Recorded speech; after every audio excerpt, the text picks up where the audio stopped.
Welcome to Shelor Select. The whole system will be ready in a few minutes.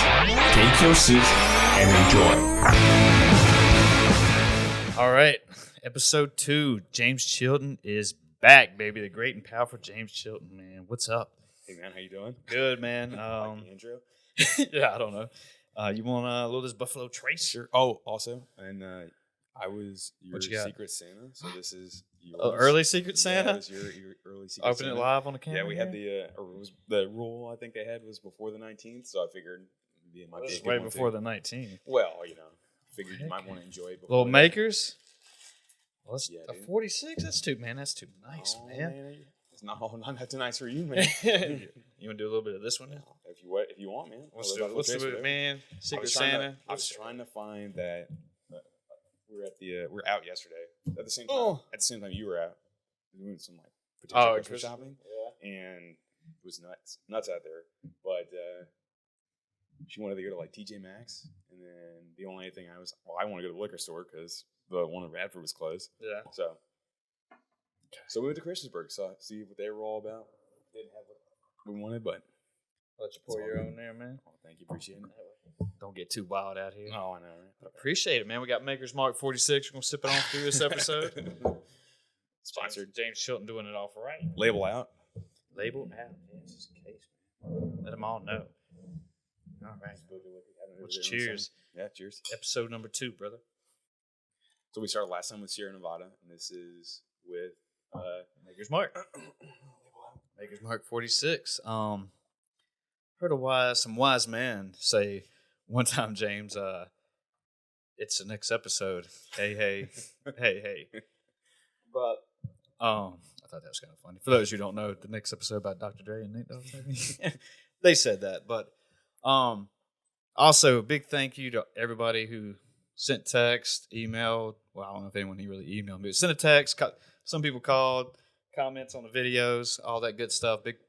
Big thank you to all watching, for those who downloaded and watched it on YouTube, helping get this project going. I was at least a couple of them too. Yeah, no, I probably had 3 or 4 of them based on everything. I mean, shoot, I even downloaded my MySpace again. So Oh man, MySpace, is that back around? But I have no idea. But I'm pretty sure it's a thing still. So yeah, I was thinking over the week, after, when I was editing our last episode, Right. and listening to what we were saying, and I was like, man, a lot of this stuff all makes sense, and why didn't I say this? Why didn't I do that?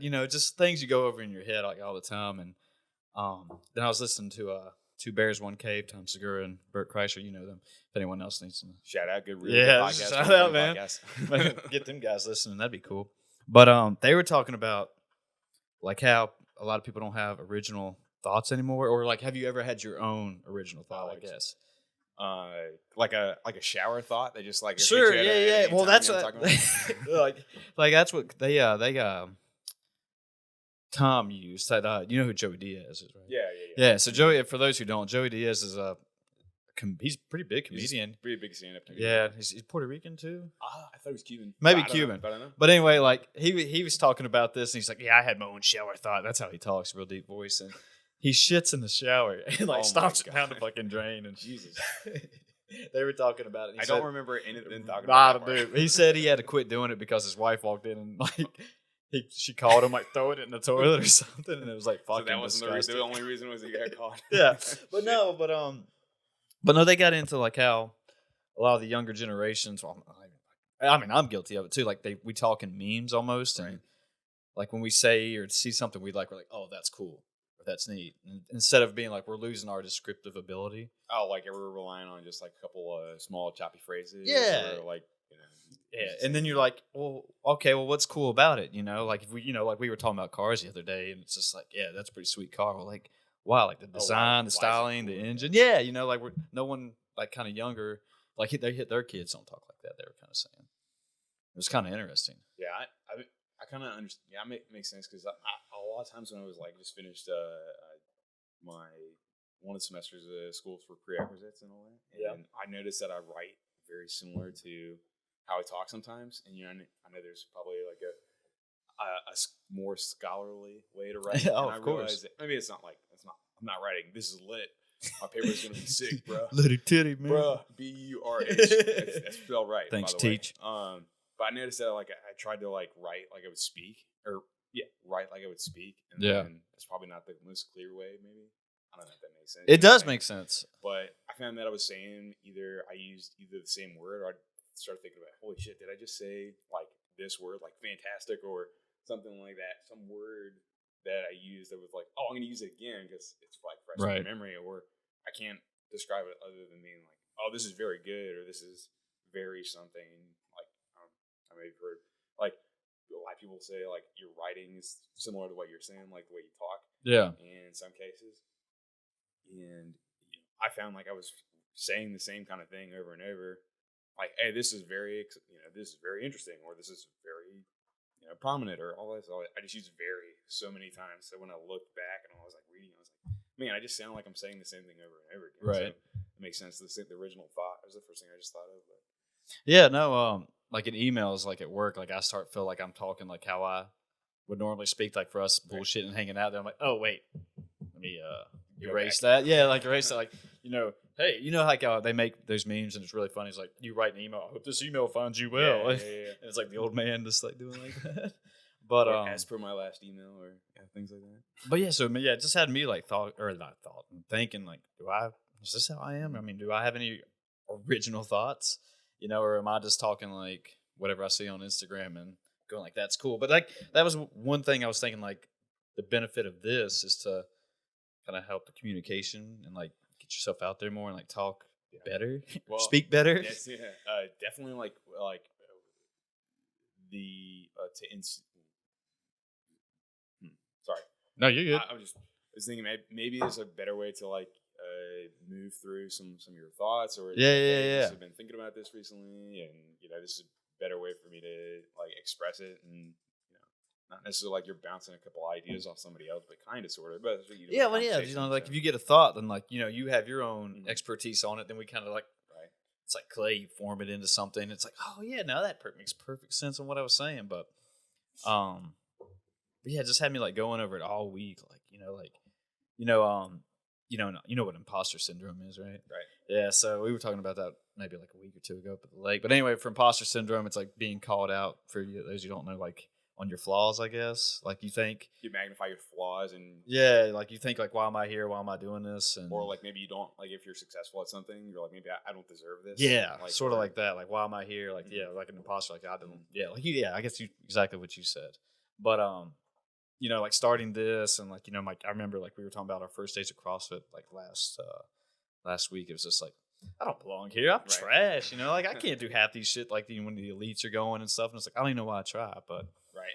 And it's hard to, especially with comparison and things like exercise. Is a great example.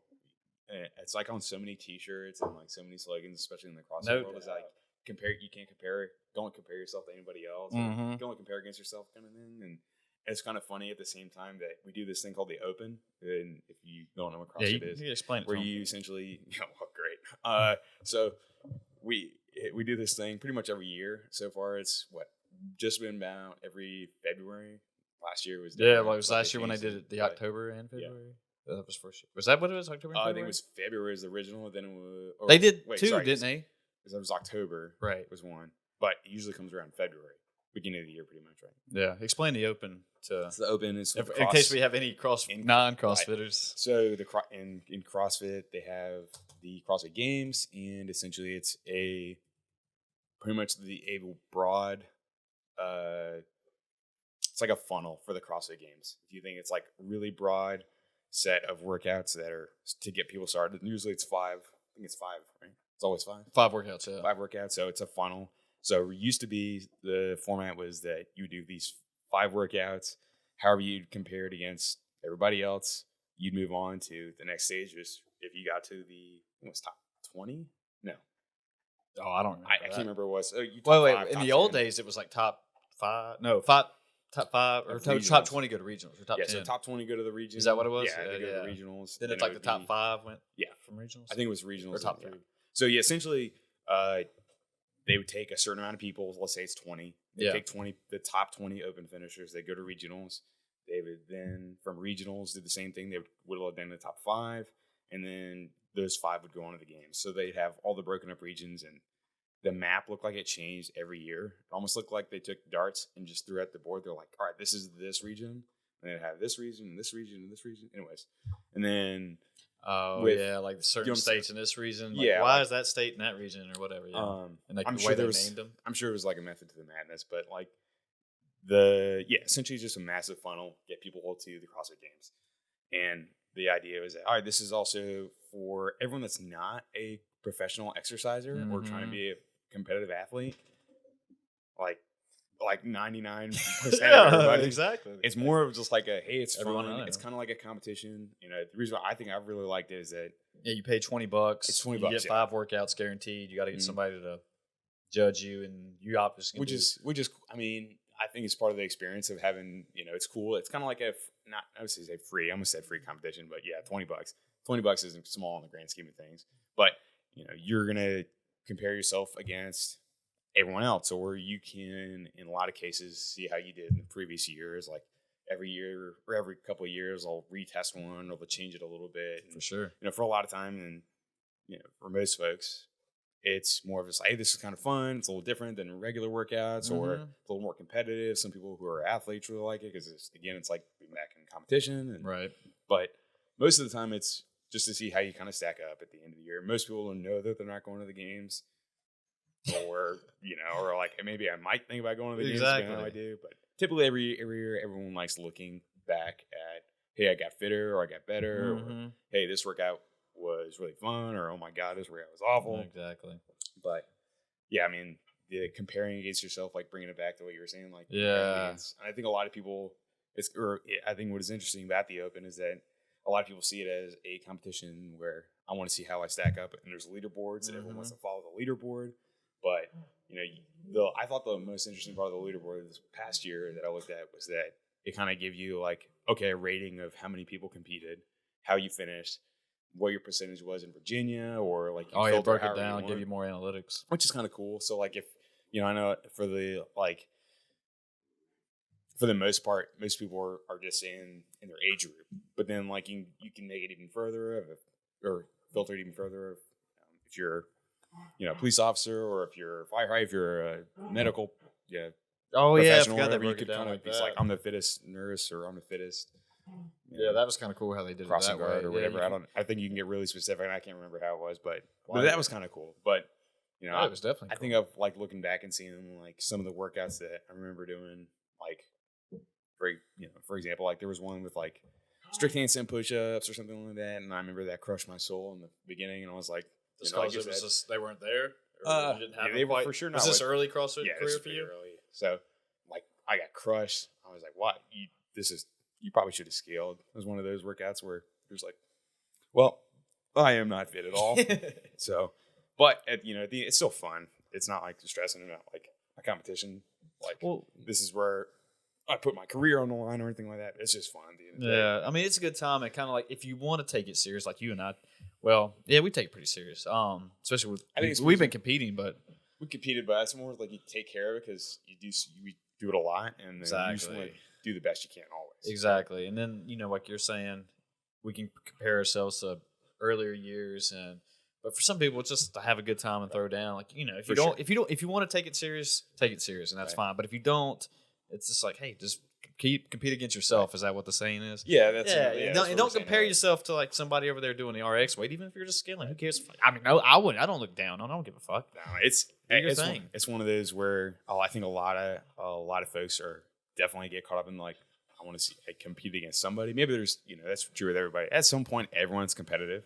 Like everyone's gonna be like, I don't care. And then there's some fiber. There's a little tiny fiber. Everyone's competitive at some point. They may say I'm not, but that's okay. Yeah, it lights a fire somewhere. And then there's some folks that are like, that's all they care about. And then, but I mean, again, there's nothing wrong with either of those things. For sure. Not that there's anything wrong with that, right? But for sure. Like you were saying, like with the imposter, like imposter syndrome. Yeah, and using that as an example, like a lot of times you're like, well, maybe this isn't like, all right, I shouldn't be doing this well, or I shouldn't be, I shouldn't have had this level of. Hey, what's going on over here? They're getting after it. Hey. Y'all go somewhere else. All right, go ahead. Or like, I can't, or I lost my train of thought, but Thanks. Thanks. But I mean, with the example, like the open or exercise, you compare against yourself. Using the open was the example. Competing against yourself or comparing against yourself is like, I don't know, one of those things where, like we said, we care a lot about it because we always want to do the best that we can possibly do. Yeah. Not necessarily with like, I'm not at the end of the day like, Shelor, what'd you get on the workout? I crushed you into the earth on this last one. Get fucked, man. Yeah. So get it. But it's more of like I have found over the years that having done it, I used to care a lot about what I did. I'm like, man, I did really good on this workout. Like I did this many pull-ups, that kind of thing. Mm-hmm. And then I like doing workouts that other people do. Like I care more about, and maybe this sounds weird to say like this, I care more about how other people do. Like I actually will get more like excited if I see somebody like we don't always train at the same time. Right. But we typically do the same thing or the same kind of workout, or you work out at a different time and I'll work out. Yeah. So like if you catch like a heavier weight, like for example, like I think a couple weeks ago you did like a really, really heavy ass thruster or something like that. It was like, oh, it's probably 3 weeks ago. Yeah, took that 2 rep. I was more excited watching you do that than I would be like, man, I was like hoping for like maybe like a 2.5 or a 5 pound PR or something that. And then I was like, which I think I got either 100% of whatever my old was, but then I saw you put on like 15 pounds above what you did last time or something like that. I was like, damn, that is insane. That's like, fucking man. So I was actually, I had a better, I had a more positive reaction of watching you do better than like, I was like, okay, I want to do better too. But then I saw somebody else do better and I was like, I got more. Yeah, and you got excited for him. Yeah. I mean, you're rooting them on too. And I don't know, that kind of like, I guess that's really like coaching. I know that's not necessarily what we're talking about, but like when someone else gets something like their first pull up or their first, handstand push up, or they've never done something before. Like, we've had a couple members who've never done a pull up ever in their life. And then they worked at it and all of a sudden they're knocking out 4 or 5 in a row, in the scope of like a couple months. So yeah. I don't know.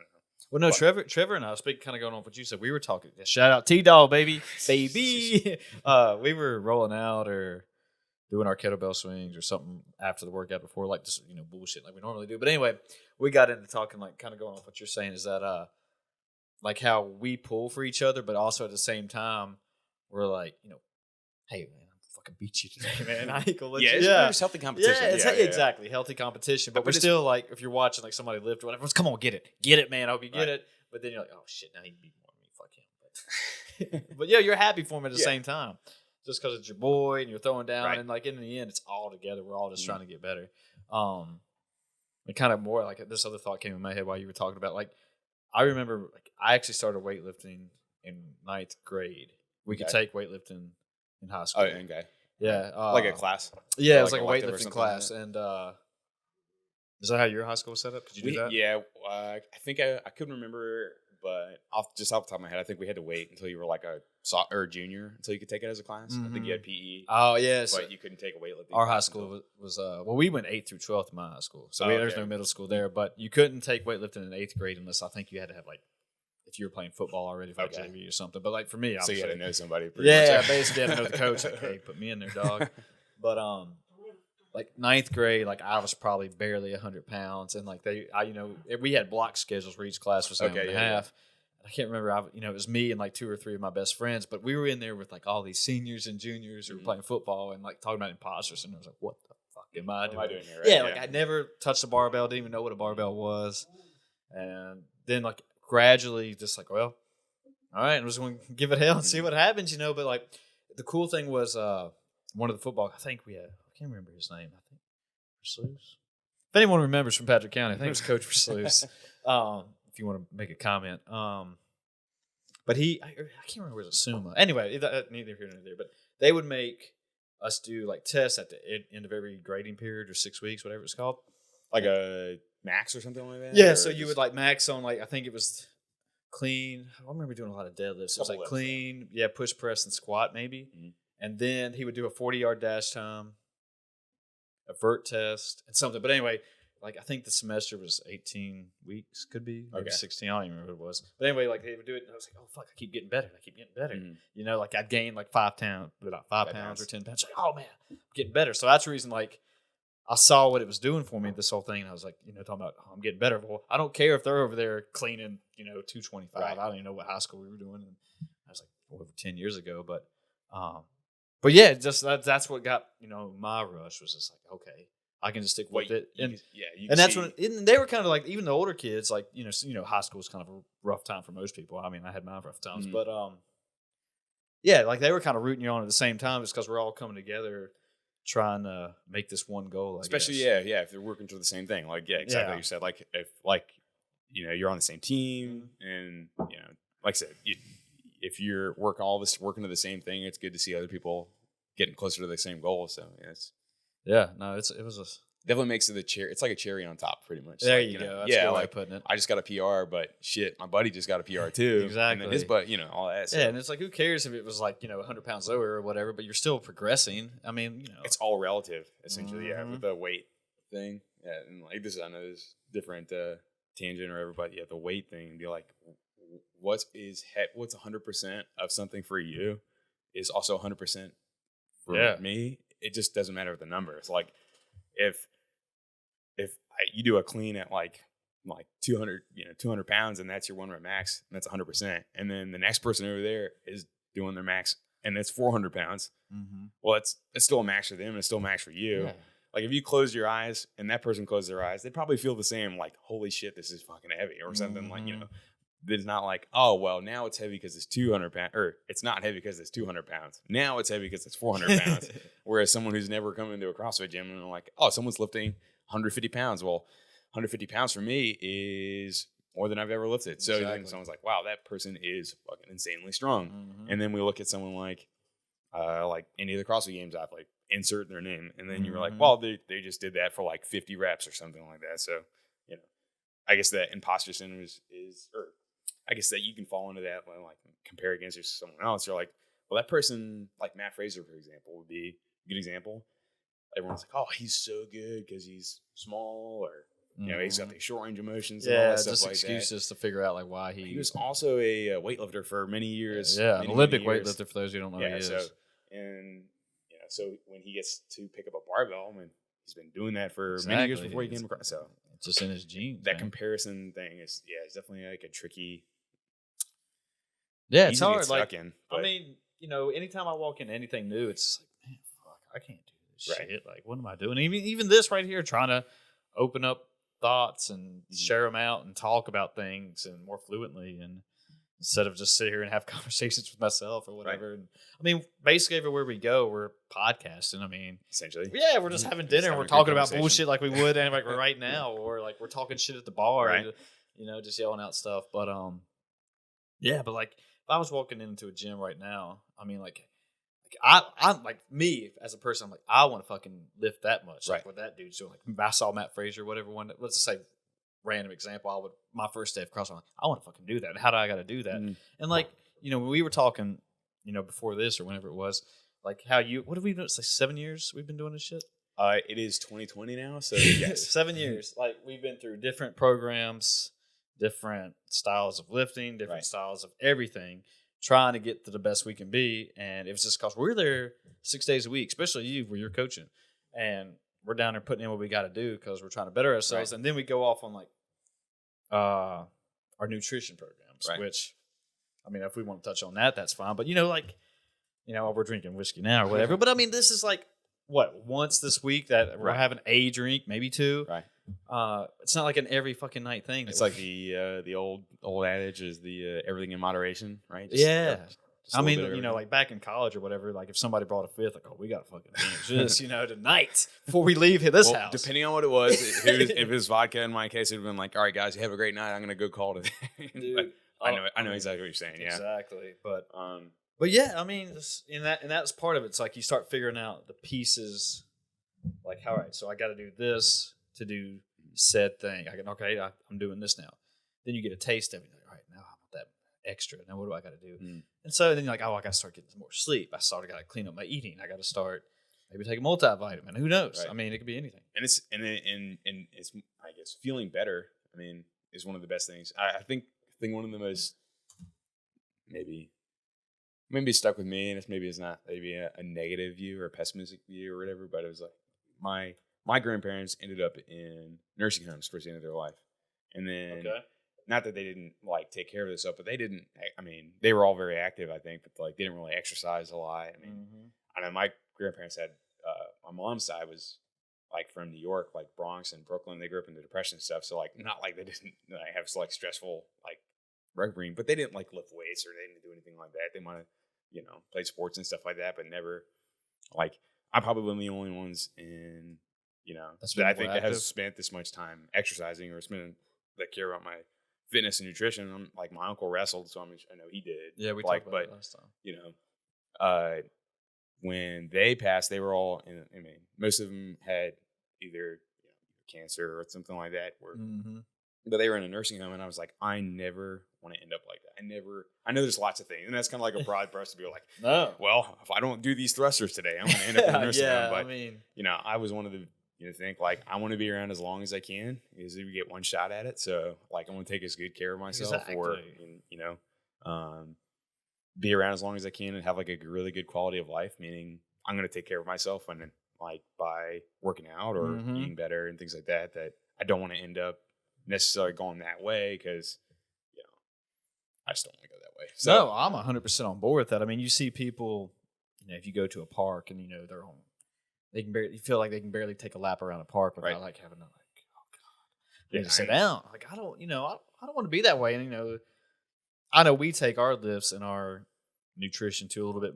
We're not extremists by any means, but we're above average, I guess. I don't know if that's making any sense, but kind of losing. Well, we spend a lot of time. Kind of losing what my point is. Well, I guess I see what you're saying. Like we spend a lot of time doing it, and it's because something we enjoy also. But it's also there's the ulterior of like we want to take care of ourselves and do the best we can, right, and make ourselves better. So that correct, like you're saying, when we get old, like I want to be able to just walk around without any help. I want to be able to just still drive myself to anywhere I want to go, and like and essentially just feel good. Like you wake up, we were talking.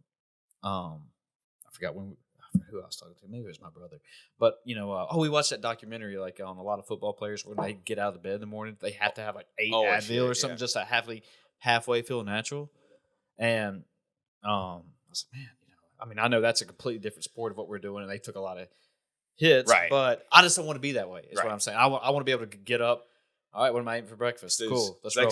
Where's my coffee? Yeah, exactly. It's like the little things of like, you wake up and you don't have any pain or anything like that. Exactly. Or like, hey, I wake up and I don't feel like I'm like, we're talking about moderation. Like you're drinking and eating a lot and you're like, man, I feel like crap. Like anytime after, like, for example, like after like any like pizza and beer night where you have like either like a ton of like food that you typically don't ever eat. And then you wake up with like the bubble guts and hot snakes and all that stuff like that. The next day is rough.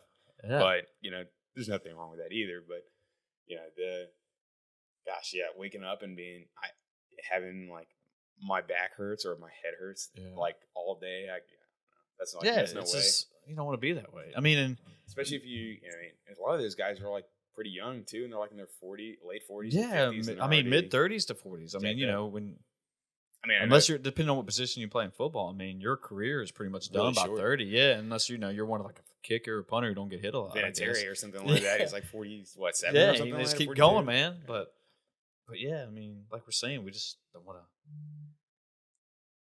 Camera connection lost. Oh no, sick, bro. Oh, no. Technical difficulty again. No, I just lost my train of thought. But oh no, it's all right. Probably have to do something like we did last time. I don't know. Like we were saying, like caring about all the fitness and what you eat and stuff like that. I mean, I feel like some people can definitely go way overboard, get like really neurotic with it, or you can make it like this is what defines me. And I think the more I've done CrossFit, the less I want to define myself with that. Maybe like that's not all. Like I don't know. No, I don't want anyone to like treat me differently or anything like that or say, but like a lot of times people will come up and like the first thing they ask me about is like CrossFit because I've been doing it for so long. Oh yeah, they know that's like our thing. I mean, but I get it like everywhere I go. Well, not everywhere, but all my family get-togethers. And stuff. Same thing. Like you go for like Thanksgiving or like Christmas or like, you're still CrossFit. Yeah, hey man, so I was, you still CrossFit, that kind of thing and all that. So again, you take all like the good things with it, but I'm a man. I do others. No, it's a. There's more to it. There's more to me. I like painting. I have things too. So I mean, this is total getting off the train though. That's why I think I've been really I've been thinking about doing other things like having a different hobby. Like I think. Well, yeah, you just bought a bow. Hopefully everything comes together. Yeah, Santa is pretty good. That'll help that along too. But yeah, so Santa, if you're listening. So yeah, I mean, like going off of, I'm going to take care of myself so I can stick around and do a lot of things that I don't want, that maybe I didn't get to do, or that someone or didn't get to do, but I want to be able to go do those things with like Sarah if like I want to go travel somewhere, or I want to Yeah, like we went to go hiking. Was it a year ago? Yeah, the Zion Mountain or whatever. Yeah. You'd be able to tackle that on with no problem, And then I can exactly run up that mountain. And do all that stuff. So what do y'all want to do? I didn't run it all, by the way. That's it. Definitely not running. But if you wouldn't be able to see some of those things if you were in a rascal, like you would see at. Rascal. Isn't that what it's called? Like the scooter or whatever like that, or like the little motorized wheelchair. Yeah. Like you're never gonna get to see some of that stuff. So, but like the hobbies and stuff, you want to be able to stick around and do as many cool things as you possibly can. Like I said, you only get one go round, so you might as well. Just go for it, right? And I know some people would be like, "I'm gonna live this hard because I only get it one way around." But then, I guess there's issues with that as well. Any like rock star or NFL player that have those like crazy careers and stuff like that. But there's ways to sorry, I'm just trying to get the camera going, but there's ways to like if you want to keep going, make yourself more efficient. I mean, like I was listening to Kevin Hart the other day, and he was talking about Kobe Bryant, RIP, NBA legend, Michael Jordan, and LeBron James, and like how they got older in their games. They changed their games and like started playing more with their backs to the basket and developing, like, I don't even know if Bron really does it much. He still barrels his way down the lane, but he's a monster for that. But like how they changed their game to be more efficient, like take more those fadeaway jumpers, and they're not going down the lane as much anymore. But anyway, like I thought that was kind of like, I'm trying to say like some people have to change their way. Like even if we don't lift as heavy or whatever, like some people do the instead of putting a heavy squat barbell on their back, what is the hip thing now? Oh, like the belt squat? Yeah, like a belt squat. It's like Dave Lipson after himself. Yeah, there you go. There you go. Like he was doing it the other day. And like you just change your way. That way, and who cares if it's 315 or whatever. Still trying to improve myself. Yeah, and you want to try. I mean, it's legitimately fun too. I mean, I legitimately have a good. And it's been 7 years? Like we said, 7 years or whatever. I legitimately have fun every single time. Like there's like those days that you're like, man, I feel like a bag of assholes right now, but I still have a good time, and you definitely feel better. Obviously, there's a lot of psychological benefits too. So, it's like depending on how you're feeling. For me, like you're having a bad day or whatever. Once you get down there and just start getting after it, it's like I instantly I don't know if was it the endorphins or dopamine. Or whatever. You just instantly like, okay, I needed that. Wow, great stress relief. I know that's why a ton of people come down, and work out and do all that stuff, because it's it's either a weight. It's like a what do they call it? Like a pressure release valve. Essentially, like you have all this built up during the day or stress or whatever, and like that stress is like fucking sneaky as hell. It's like one of the tons of people out there. It's one of the worst things, right? And I mean, it affects everything. I mean, I'm not gonna I know it affects me. I can't say that it it's different for everybody, but like gosh, I mean, after having like a really rough day, or getting your getting it out of the way, that release valve can make your life a lot easier by not being stressed all the time, or for sure. But that's true with anything. I guess you could be, if that's with like your hobby, or so. I guess that's why I was like going back to like, not that I'm stressed. I'm not stressed, man. I promise. But having that other outlet, or like in this case, the podcast, where you can really kind of either work through what you're thinking about. You can kind of like open up or talk about new stuff, kind of develop, different traits of thought, or experience different things, rather than just being like, oh, the same old all the time. Anyways, you just more room for you to develop and change. And even though we're not talking about stress, I guess, but like, this is an example. Just I guess, self-improvement. Yeah.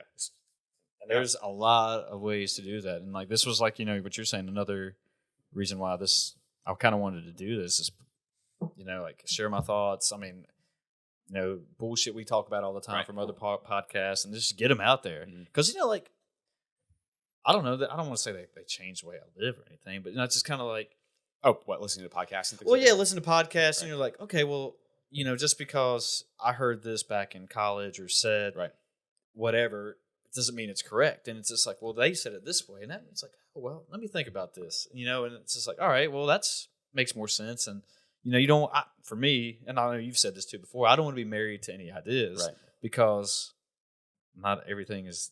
I mean, some things are, yeah, but not everything is the way you think it is, I guess. And like, it's like, like, I guess, kind of going back on talking about CrossFit again, but like, I thought you could go work out like way early and like still go eat and do whatever you want and drink. I mean, that's kind of how college was for me. It's like, especially when you're going like on bodybuilding.com and looking up a random workout, they're like, oh, just eat fucking chicken and drink water. Okay, and eat some tuna. But it's just like, okay, well, that's one way, but that's not the exact way. And I remember like, me and some friends would talk about it like that. And it's just like there's no magic bullet. There's no one way to. Yeah, there's like one way to do it. Yeah. Exactly. There's ways to do it, and there's good ways and there's bad ways, like anything else. And it's like, all right, so let's get on the good track and just figure that out. I guess what I'm trying. But yeah, I mean, and there's I mean, there was that expression is like there's 1,000 ways to skin a cat. There's more than one way. I know that. I've heard that. But that I guess that's with like the nutrition class. Like I've been doing trying to go back to grad school. Like I think one of the biggest things I've seen is that there's so many different things that go into like for the nutrition side. Like for example, it's the same thing for anything. I guess like a lot of people have these held beliefs, or they'll have this image in their head of like this is the right way because this is either the only way I've done it, or hey, this has worked for me. And like with the nutrition stuff, like what works for me is definitely only going to work for me, but it could work for you, or it could work for this person, but it could work for Joe Schmo, whoever comes up next, or but so given like essentially the everything depends. Like, it's like the safest answer in school. They would always be like, "Well, it depends." And you're like, "Hey, so what's the answer?" Well, it depends. And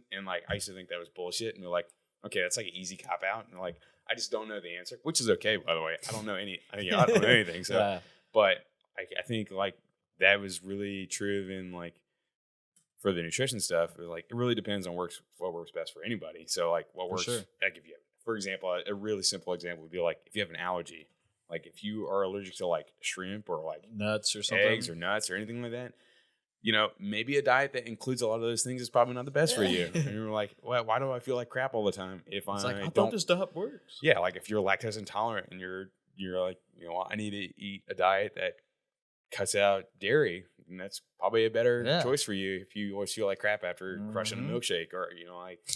Yeah, it's like maybe I shouldn't just keep eating this way if it's not agreeing with me. I mean, everyone's biome is different. Microbiome? Yeah, microbiome. Yeah, it's different. I mean, like you're saying, like, we've tried a lot of different, well, not a lot, not a few different diets. I know I've tried a lot of different stuff, yeah. Like, I don't even really like the word diet, but, I did RP, which is strategy, yeah. Nutritional strategies. Some nutritional strategies. But RP, Renaissance periodization, I did that for a while. I know you've done the carb cycling. Right. Not full blown carnivore, but I've kind of played around with it. You've been enjoying it though recently, haven't you? I feel fine. Yeah. Like, I mean, for those, carnivore, and correct me, but it's all meat, eggs, coffee. Majority, yeah. I mean, like there's finer tunes. But like I said, everyone's different. So, But John Welborn, he said something about like still eating vegetables and stuff, and I haven't like I'm not 100% carnivore by any means, but I've tried like 70% ish. Like, I like to eat a fat ribeye. Hell yeah. Hell yeah. I mean, who doesn't though, right? But I feel great. I feel fine. Like I feel like my lifts are still roughly the same or somewhat improved in some areas, but yeah. I mean, but also, I'm still doing everything else correctly. I mean, I'm not just, it's such drinking an easy my face thing off to fall into just saying like this is like the one thing that's going to be the like if my nutrition's good, then shit, I can still have beer, or I can still have drink as much liquor as I want, or X, Y, Z. But like, it's like a lot of people use that with supplements. Like they'll I got my whey protein. I'm fine, right? Right. Or Come like, on, man. I'm taking like a multivitamin, I'm taking like all this other stuff, but you can't like out supplement a bad diet. Have you heard of that? Like you can't out supplement a bad diet. There was another saying for that too. Like you can't outrun about it, or I don't know. But yeah, I know what you're saying. Yeah. So, if you are outwork a bad diet. yeah, Whatever essentially it is. yeah. I mean, you can if you're still going you to can the gym tear yourself down in the gym, but going home and crushing Big Macs or whatever. Like, Yeah. I don't understand. I'm not getting any results. Hey, And- man, there's some other stuff. and there's people out there that can definitely function like that, and like there's genetic freaks. yeah, exactly. Like I remember going to school with a guy that I don't know if I ever saw him eat anything green ever. Like but dude was shredded. Looked like he was chiseled out of stone. I don't doubt it. I would eat if I ate the same thing. If it was like if we were to eat the same thing every single day, I think I probably would be like 6 feet under because there's no way I could keep up with that. Like either drinking or like not that he's drunk or anything like that, alcoholic or anything, but I was like he could go out drinking and eat like pizza or like stop at like the 7-Eleven and destroy like taquitos and all that stuff like that. And then the next day it looked like he was like, I'm ready to run a marathon. And like I would be like, I'm gonna sleep till noon. I hate myself right now. Yeah, like, I feel like crap, or and then if it was the same kind of thing, if I ate like the same thing comparatively, genetic freak can handle all that stuff, and for me, it would crush me. And I don't know. It's kind of crazy how that works. And I don't understand. Man, it pisses you off too. Like, who is it? Is it Ocho Cinco? They eat like McDonald's. Oh yeah, for like yeah. Every There's like fucking so many meal. And those dudes probably because they're like one of the probably the highest level or tier peak athletes can get away with that I mean, stuff when you get to that level, and then like you can eat McDonald's for every meal, and you still feel fine, and you can still go out on the field and compete. I mean, I don't know. Wasn't he a better soccer player? I don't know. Didn't he? Or he had a bad head on his shoulders, didn't he? He's kind of mouthy. But yeah, I mean, yeah, but it kind of goes into the general, like we were saying, like, I've done a lot of different things or tried a lot of different things, and some things will work better for some folks. And then, I feel like I've learned more messing up other things. Like you learn from your mistakes. Exactly. Like I do. I don't know. I tried, I tried keto. I did one of, How was that? I tried kind of explain keto possible too. Keto. I mean, there's a lot of variation on it, but essentially ketogenic would be trying to use your, it's almost like this is the really dumb guy explanation of this. So this is not out of a textbook by any means. There's nothing like we need that on this podcast. I'm for sure talking on my ass, but for the most part, I think like the easiest way I think about it is that it's essentially you're trying to wean yourself off of using carbohydrate. So you're not trying to use, which is essentially one of the major sources in the body is carbohydrate for just about everything. Yeah, for everything. It's so you wean yourself off and it goes to. So essentially, you're kind of like you're training your body to use fat as your energy source. Call it, ketones and ketone bodies and stuff like that. Essentially, it's converting energy in your body from instead of using carbohydrate to using like more like fat. Okay. I mean, you probably still use carbohydrate. There's some things in your body you can't like go without. So like ketogenic is and essentially you're gonna just be super so low that you're gonna be using essentially more fat than anything else. And a lot of times people will think that means like fat on your waist or fat on your, your hips, but it's not necessarily like this technically different. Like you were saying, well, I'm going to slim down and lean down because I'm doing that because it's just going to burn through all the fat in my body. Sure. And it's not necessarily how it works, but like I said, dumb guy explanation. Essentially, you're just trying to use as much of, your fuel is going to be from fat rather than carbohydrate. So you said you did this for a while? I did it for a little while. I did it for like 3 months, and I don't know if I was ever in ketosis or anything like that because like that's the goal is to end up put your body. And I don't think I could ever do it because it was either, for me, I didn't know enough at the time to be like this is the better way to do it. Like I didn't have a lot of good strategies in place to like make sure that I was eating enough of the right thing where I was like just trying to eliminate as much carbohydrate. Essentially, I pretty much ended up just doing more low carb than anything else. So I tried keto. I don't think I was ever in ketosis. I tried like the strips, like you're supposed to like pee on the strips to see if if your body's in it. Yeah, to test and all that stuff. I didn't know that. I bought shitty strips or I just didn't know what it's like. I don't know how to pee on this thing, man. I'm doing this. Yeah, but I was like, I read some articles on Google. I know what I'm doing. So. I some guy sent my DMs. Yeah, there's some. I didn't think I was going to bring that up on air, but so I think I did it for a couple months, and I essentially was just doing trying to do keto. I just did low carb. I followed a couple programs that were designed to be, this is like a keto for beginner kind of thing. Yeah. And just the keep it simple, stupid method kind of thing. Oh, yeah. Because that really works well for me because hey, man, I need baby steps. On here, baby. I need baby steps on everything. But yeah, I never got into ketosis, but I learned a lot of what I learned how not to do it in ways of like preparing food and preparing meals and, trying to work like 2 part-time jobs and then go into, it was a while ago. So like I was trying to figure out all that stuff and I was trying to like figure out how to do 4 or 5 meals a day and like time what I was working out. And it was like, I try to do so many things at once. And I think that's why I kind of just fucked myself on that. But I'm kind of glad I did at the same time because I learned more of like, hey, this really worked for me. This not necessarily eating majority protein or fat or listen like so low carb or anything. But I learned like some strategies of like, I try to eat really well and do the best I could in this part. And this worked really well for me, but this didn't work well. So like the nutritional plan I was following was ketogenic, but I didn't obviously get into ketosis, but I picked up a nugget and pearl along the way. I'm like, okay, this is not for me, but I can take this into the next thing. And then like, I think we did RP together at one point. Yeah. And the fat loss one. You did really well with that. Yeah. Like I don't know. It had a template for me, which is, this was one of the first diets I actually truly followed. And like just having that template really helped me because it's like, all right, you eat it this much at this period. You eat this one after your workout. You eat it this much all throughout the day. And it's like, okay, this is how it's structured. This makes sense to me as opposed to just, I guess you could listen to your body and just go eat whatever the hell you want. Right. But it told me to kind of give me a general idea of what to eat and when to eat. And it was like, okay, well, I have something to follow. Right. And usually I never had that before. You never had that, right? Yeah. Usually it's just kind of like, all right, I'll just eat all this. So in other words, you got a ton of structure and information. Yeah. Give me all the chips and salsa. Let me eat all that. And like you have no idea. And like it never occurred to me like, oh, that's about 4 ounces of meat. Oh, shit. Like I was eating like 8 of these. Oh my God. I think the first time I got a scale and I realized how much food I was like, holy shit. What have I been doing? Like, sorry, buddy. I thought I was eating healthy, but I was eating for 4 people. Mm-hmm. But yeah, that put things really in perspective for me. It's like, okay, there is science to this shit. They're just not, talking out of their ass. Right. But it's okay. And that's what helped me. It's like, all right, now I got something to follow.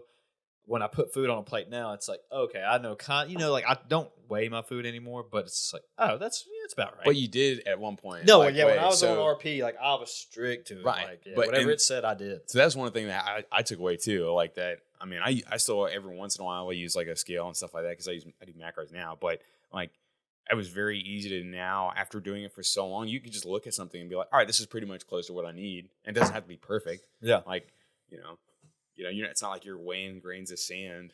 Like, I'm going to be fit or I'm going to be healthy if I have 3 more grains of rice, picking out grains of rice and knocking them off the plate or something like that because I'm over, But like you're saying, like having that now, you have that frame of reference made everything a lot easier going forward, right? Yeah. You don't do RP anymore. No, I haven't done it in a real long time. That was like 3 years ago. You took a lot of stuff that you learned from RP. Like you're saying, nuggets and pearls, man. Like, all right, it's like, okay, this makes sense. I know how to eat. Well, I don't know how to eat, but I know how much I'm eating, when, like when I should be eating, and like after a workout, if I want to eat whatever, this is what I should be putting in my body.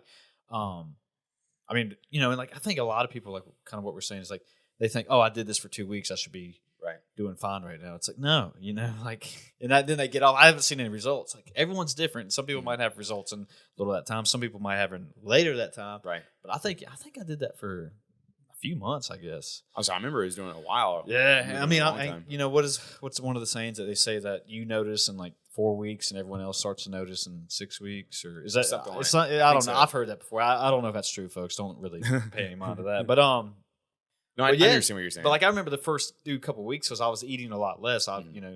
Hence this was a fat loss diet that I was just like, man, I don't feel like trash. I ain't going to the gym, but I made myself go to the gym, and then all of a sudden it was just like, a light bulb goes off in your head, like in the cartoons or whatever. It's like, okay, this is all starting to work. Like, it's when in one of those competitions up at Roanoke, I hit my highest snatch ever. And I was like, and you were trying to lose weight. Yeah. And it was like, wow, okay, RP, y'all know what you're talking about.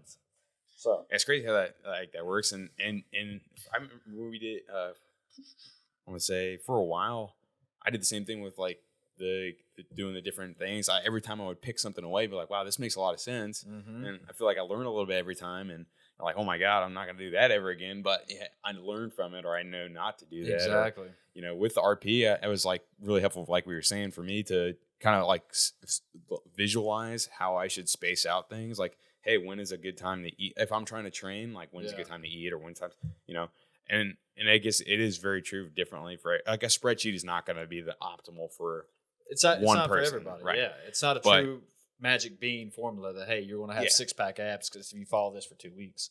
And it's essentially, you can do the best you can by trying to give them the best amount of information that is going to have I would say, when the lowest hanging fruit change kind of thing. Like if some people just need like the structure, it's great. The structure is the best part. Right. But some people may need a little bit more. Some people need X, Y, Z. If they got health concerns, like, I can't eat a specific kind of food, then that's probably where, but that's like, and you pay for the service you get access to people that are like, well, I have an allergy with this food and I can't eat this or this. They probably work with you. But, in other words, there's a lot of other, it depends.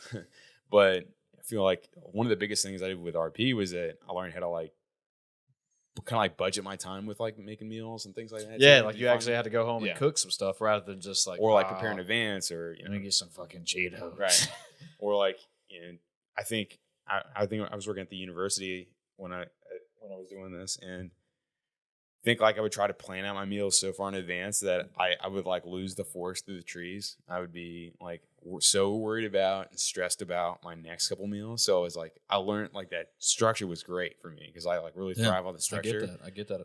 But like my personality was like, I'm thinking of like way too far ahead. I'm thinking like, oh shit, I'm thinking of my next 3 meals before I finish my breakfast. I'm like, okay, this is not working for me. Like, so I didn't last very long on it, but obviously that doesn't mean it's fine. RP is fine. RP is good. I like them, but like they have a lot of good information they put out, but I just think for me it didn't work. Yeah, but, like we're saying, like everybody's going to be different, and you just got to find what does work for you.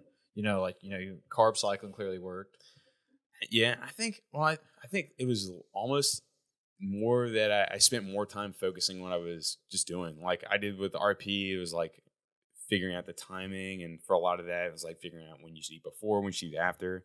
When I did the carb cycling stuff, I think the biggest thing I learned was like I used MyFitnessPal, which is probably the biggest thing that I had was I just tracked my food, and I essentially just paid attention to what I was eating. It's like anything that passed my lips. So like I would just put it in this, and I still do it as like a habit, but it's almost more just to make sure like I'm still doing what I need to do. But I kind of at one point I was like putting everything in. I didn't realize I was trying to lose weight. I had this extra 500, 600 calories that I didn't even think about. I was putting in like extra creamer in my coffee, or I'm like snacking and stuff like this, and I just didn't think about it because either I'm doing stuff and I'm not thinking about it, or I'm like, man, I'm really hungry for breakfast. I'm gonna have like 5 eggs or 6 eggs, and then I'm gonna have like 3 pieces of bacon, and then shoot, I have some leftover turkey from last night. I'm gonna toss that thing in there too, and then like all of a sudden I'm like, you're at like 2,000, not 2,000, but I was like 1,200 calories for breakfast, and then I'm like, in an hour I'm gonna eat, and then I'm like, or not an hour, like in a couple hours I'm gonna eat again, and then I didn't really think about it. So I think doing the carb cycle, I just kind of paid attention to more of what I was kind of putting into my body, and then the helpful style of eating, which is low carb on a couple days and higher carb on a couple the other days, was just kind of helping. I think at the same time they just kind of hit at the same time that this kind of worked for me, and I got better at just keeping track of stuff. Yeah. And so I think it was probably the biggest thing. Other than I don't think there was a magic bullet with the carb cycling. It works for some folks, but I think it was just kind of figuring out what all those extra things, or what you're doing, what's working, what's not working. Kind of thing, if I eat something, how does that make me feel? Right. Blah, blah, blah. But carb cycling is 3 low days of low carb and then 1 day of high carbs? Yeah, there's a lot of variations of it, but what's variation? Well, there's I did 3. I thought there was only 1 variation. I was just going based off what I read from Ryan Fisher. That's that's kind of like a very popular version, and I think a lot of people, the 3 low days, like and 3 1 days, high day, 3 days on, or 2 days off. Okay. Yeah, and you could kind of split it up however you wanted. But like I did 3 days where I did it. The first day was like the recommended way was like do 3 high carb days and then like 2 really low carb days where you'd have like higher fat and higher protein.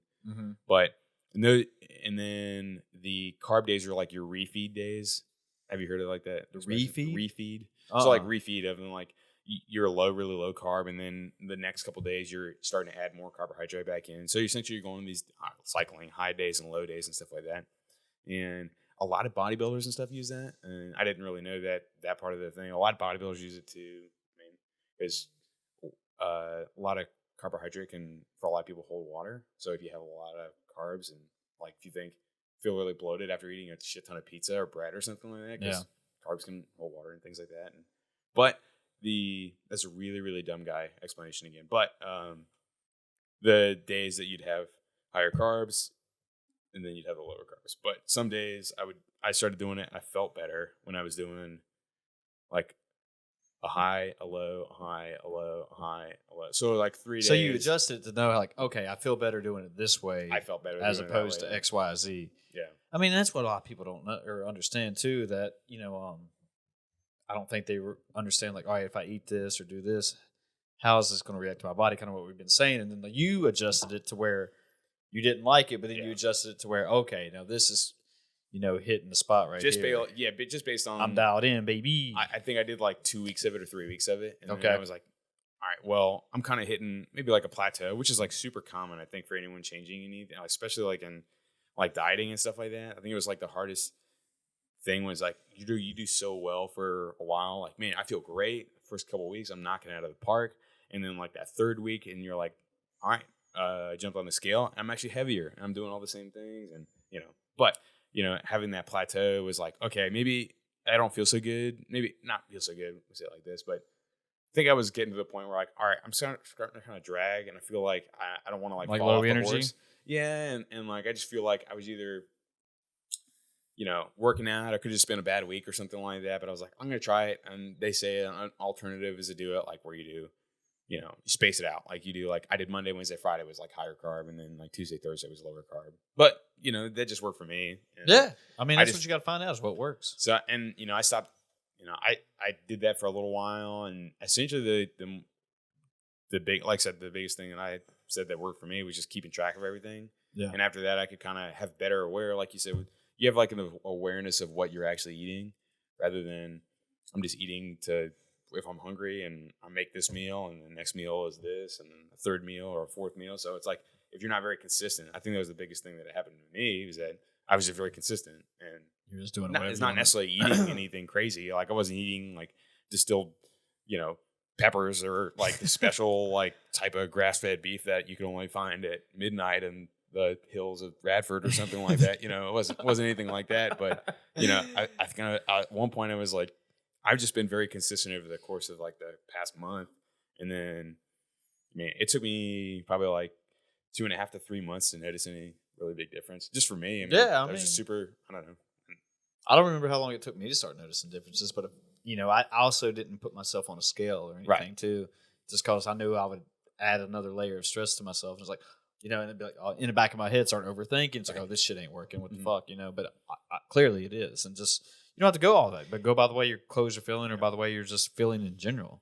I think that was the biggest thing for me. Yeah, it's like I started eating a little cleaner. Yeah, and you wake up and you're like, I felt better. I not necessarily looked at the scale. I think I did it like every third day I'd weigh myself, but like that was more of just to be like kind of keep you on. Yeah, kind of like just for more shits and giggles. I wasn't stressed about it. Like I definitely forget sometimes, and then I'd come back. But like there were some days where I'd be like, I'd wake up and I would not need coffee, and for me that is like,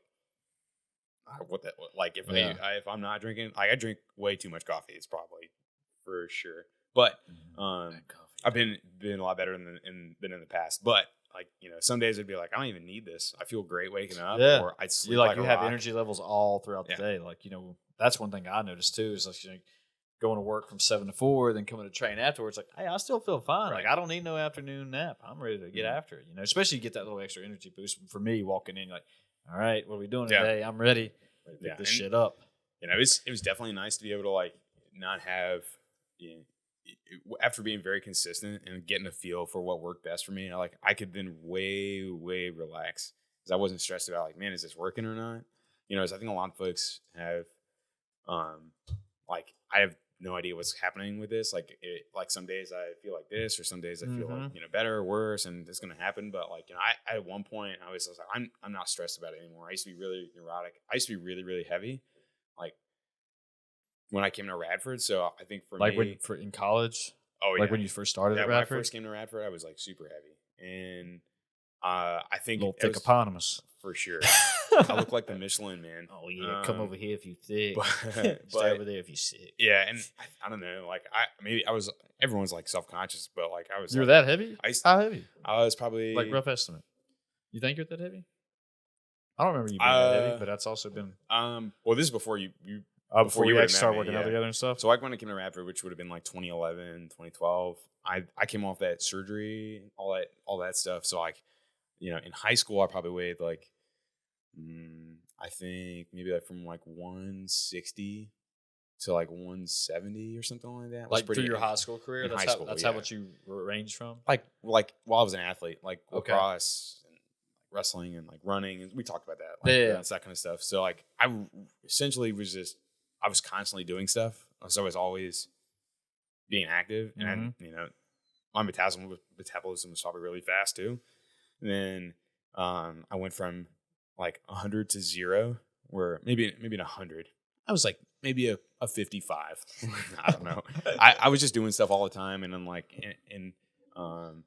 with like wrestling, I stayed relatively lower weight because I was trying to make weight and stuff like that. But I didn't wrestle at 4 years. But I was constantly doing sports, and then I got hurt, and got hurt off-season lacrosse, and essentially just blew it up. Like for my senior year, I was like in an air cast for most of it. Had to get surgery for the next couple of years, and had to withdraw from college, and then take community college classes because. Was this while I was still at Radford? So this before I joined Alabama. Yeah, so I had to withdraw, and then go home and get all these surgeries because at the time, like the only place I could do it, I think the surgery that when I say the only place you could do it, the only good place like quality. Like for what I had going on was like I could have gone to like someplace in Washington, like out west, or I could go to DC. Well, I live in Fairfax, which is like right outside. So I was like, well, I'm going to go home and get the surgery and all that. But anyway, so over the course of like 2.5 years, 2.5 almost 3 years, I would have a surgery and like multiple surgeries and like PT and all this stuff like that. So like. I think at one point, I went from. Well, so I guess let me go back. When I came to Radford, I think it was probably like 235 to 240 pounds. When you first came to Radford University, what year was that? 2011. That's how much you were weighing? Like probably 230, 240. Really? Yeah. What are you weighing now? Like 170? I weigh like 175 now. Okay. So, but that was only recently. Right. Well, that's when you started getting serious about stuff. Right. Like what we've been talking about the whole time. More like into like what I'm putting in my body and that kind of stuff. For sure. But yeah, so like I did this 2 years. I didn't do anything. I ate like I was an athlete, or I was eating like I was, playing sports and all that stuff like that. And then I was playing Call of Duty. I couldn't. I mean, I was sitting in a lazy boy with my foot up in a cast and all that stuff for a long time. Well, you couldn't walk or do anything, I guess, right? I was really sick, man. I was out of high school going to college. I had a nice cane, dude. Had a couple of crutches that I relied on a lot for that. No, I had an air cast for. Have I ever told you the whole thing? But you've told me probably like the Reader's Digest version. Okay. The Red Book version. Okay, so pour me another little drink. Oh yeah. The long. Oh, maybe. Yeah, go ahead and give it. Long story short. Yeah. Essentially, I had like a lot of people don't know about this. A fractured ankle, and I've played like a lacrosse game off season. You fractured playing lacrosse? Yeah, I was like off season, and I thought I was one of those like I have terrible ankles, and I've rolled them so many times. I know you have. Oh god.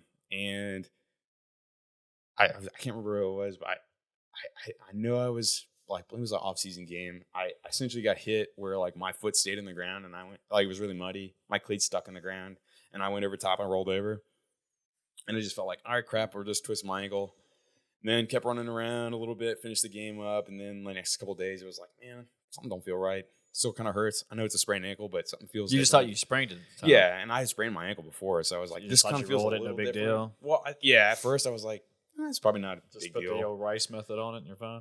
Yeah, like I just wrapped the crap out of it and then ice on it and all that. But like at some point, I think it was like a week after, I was getting close to like the next week of like going to play. I'm like, man, something ain't right. Like I probably should be, feeling either better by now or being able to. Anyway, so I ended up having to go to like the doctor, and they essentially the first time I didn't get an X-ray, they were like, oh, it's probably just a rolled ankles. I did like a general exam, and essentially they just said, well, if it's still coming, if it's not healed up in the next couple of weeks, week or so, come back and we'll do some more tests or do some stuff and whatever. So it didn't get any worse. I was walking around on it and stuff like that. I think I tried to exercise a couple times and like, okay, that doesn't feel good. So for a little while, I was getting back into it and starting to feel a little bit better. And then all of a sudden it was constantly hurting. I was just like, this is not good. You knew something was going on. Yeah. And at that point, like I had got an X-ray and said that I had a fracture in the ankle. And it was like, I think a week later or 2 weeks later or something like that. And then essentially like the bone had kind of like started to heal back incorrectly. So fractured the ankle. Oh, shit. And then apparently the fractures were so small at the time when I did get an X-ray that they didn't come up. They were like, all right, or the thought was either it's a very, very small stress fracture or we can't, like it's not big enough to warrant you need to get like surgery or anything like that. It's a small stress fracture. You should stay off of it and do therapy and all that stuff. This is what the doctors were telling you. Yeah, like doctors telling like, or like family doctors or whatever, were like, just, you should just do some physical therapy and all that kind of thing. Just walk it off. Anyways, like, yeah, essentially, more or less, yeah, like, kind of like, the combination of it was either I didn't get an X-ray right away, which is probably what I should have got to see, maybe would have had a better chance of seeing it, but anyways, so eventually, did the physical therapy and all that stuff, not getting better, still hurts all the time, eating vitamin I like crazy. Ibuprofen. Right. So I was like, man, I cannot shake this. And it's kind of like, I'm trying to play. My college senior. Put me in, coach. No, I wasn't good at all, but by any means, I'm just saying, like, I was like, I just want to play. I just want to go do stuff. Yeah. You want to move. And, it was getting worse and ended up going to get a MRI because they were like, well, we don't know what's going on. At the MRI, they're like, all right, well, we definitely see some fractures and some scarring kind of thing. And, right.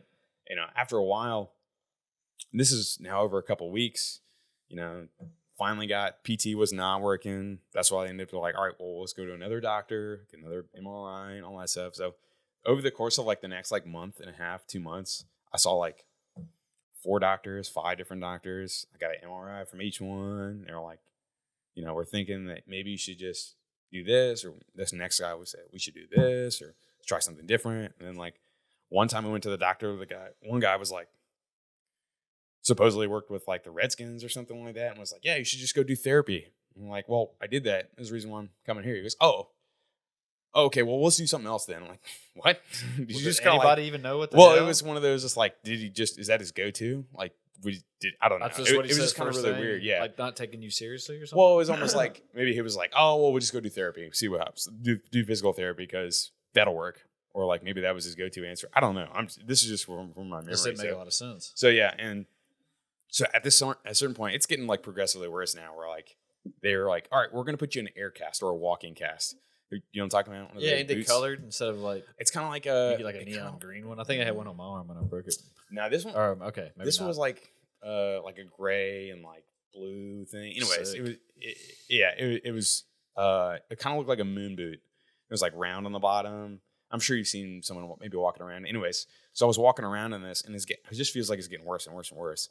So finally, this is when like, at some point I had to like, we had to do something different, and that's when we ended up going to see the specialist and all that after time passed and all that. So I went to go see the specialist in DC and Georgetown, and they essentially were like, yeah, this is shoot, now I'm blanking on the name of the thing. The dumb guy term for this is my speed. The layman's term would be like essentially the bone healed incorrectly. Right. And then your bone has like a blood supply, right?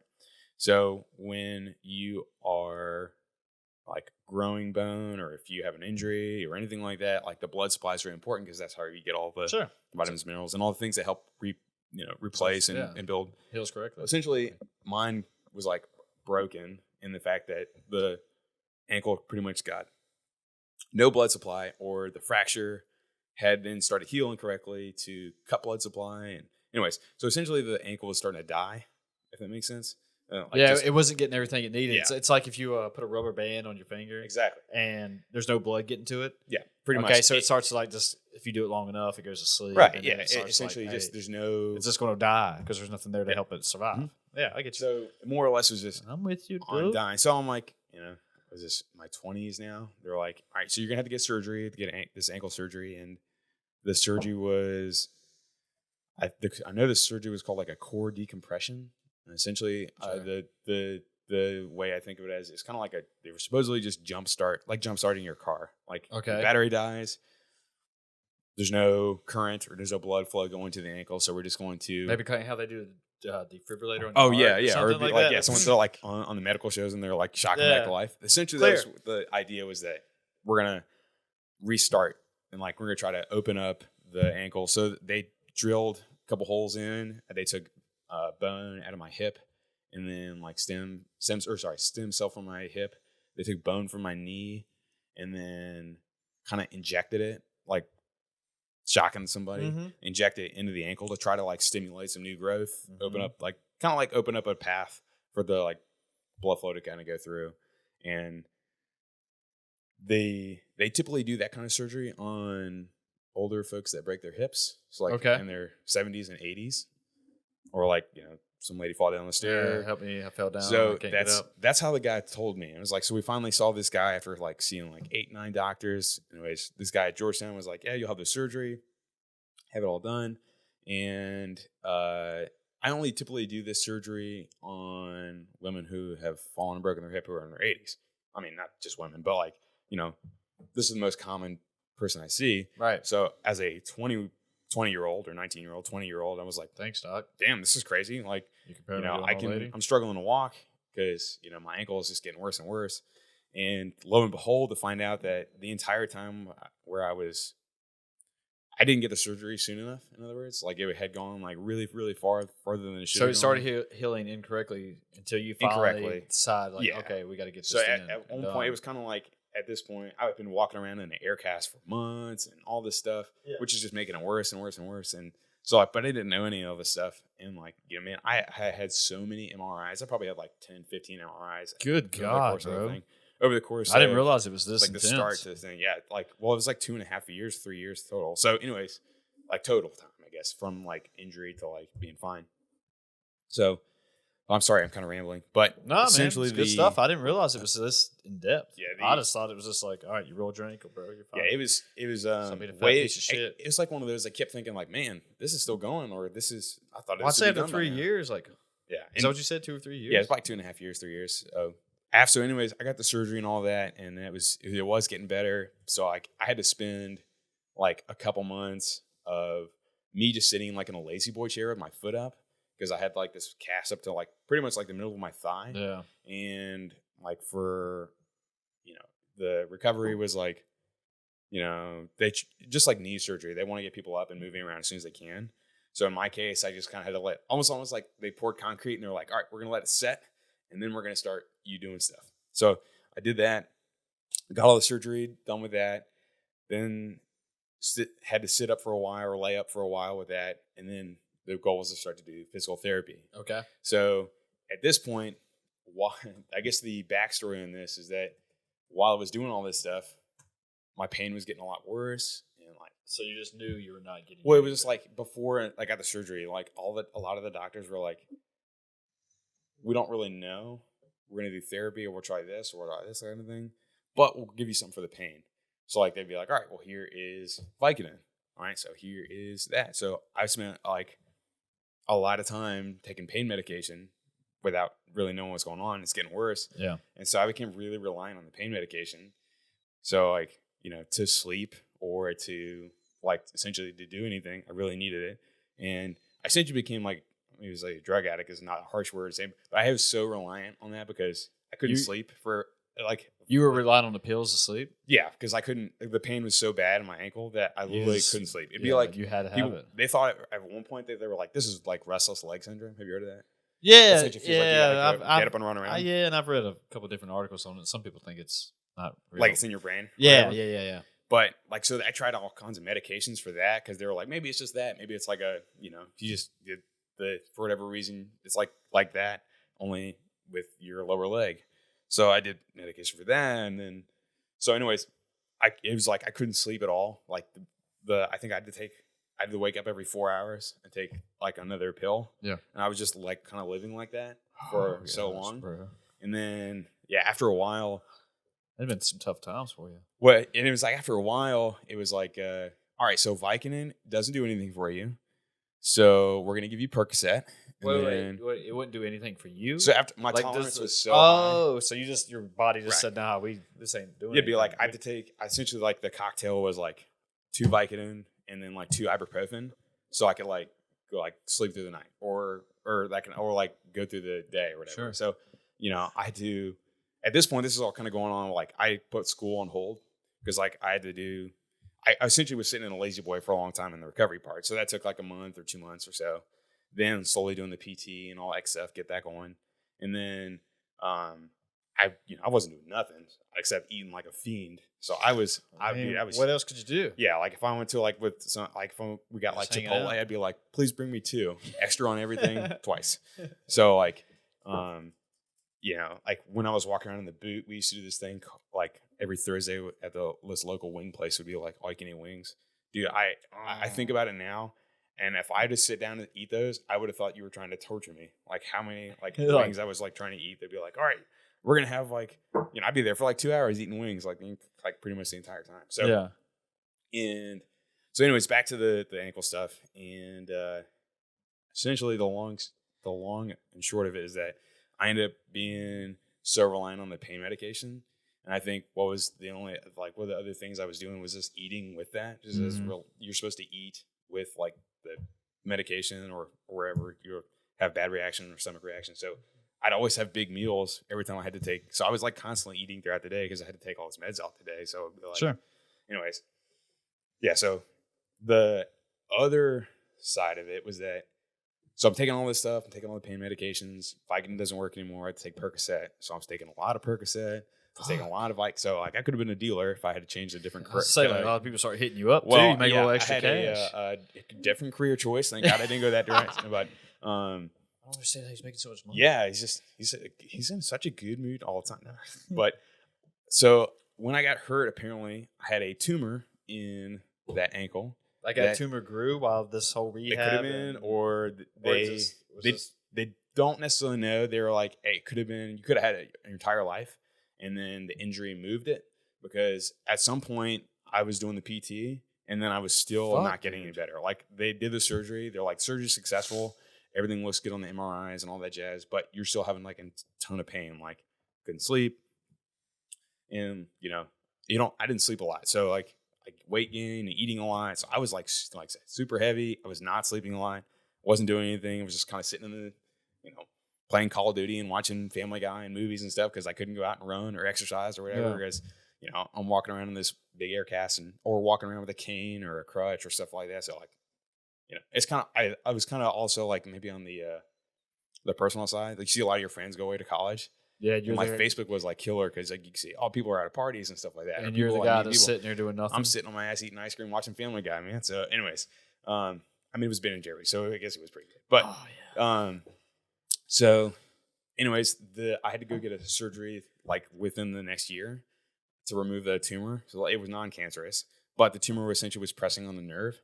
So like did you feel any of this? Like, did you like oh, there might be something wrong, even if there was a tumor could have been there? Well, we didn't know because like this surgery doesn't get done on a lot of people. So like there is one of those situations where like we don't really know how this. I mean, I do this on people who have fallen and broken their hip. So like we don't do this on 20-year-old. I mean, I wasn't an professional athlete, but we don't do it on 20-year-old. Someone people. Like you coming in. Yeah. So I'm not like it was like the first person to ever have that surgery, but the guy that doesn't do that. He's like, this is probably one of the first couple times, not first couple times, but this is probably only one of the few times I've really ever done It's this. just rare. And I it's get not that. like I was like, oh shit, this guy doesn't know what he's doing. Like he's going to be looking it up on like, all right, step 2, you cut into the ankle. And then step 3, like he's not scrolling up a Wikipedia page or like WebMD and like, all right. Like, so, I mean, the guy was really good, very good. Georgetown Hospital was really great, but like doesn't happen a lot. So they are kind of thinking like, well, we don't really know what's going on now again. So we're back to like that whole song and dance. Anyways, so figured out that the tumor was so small that they couldn't pick it up on any of the scans. Well, I don't know what the scan is that you have to take like a whole bunch of like radioactive dye.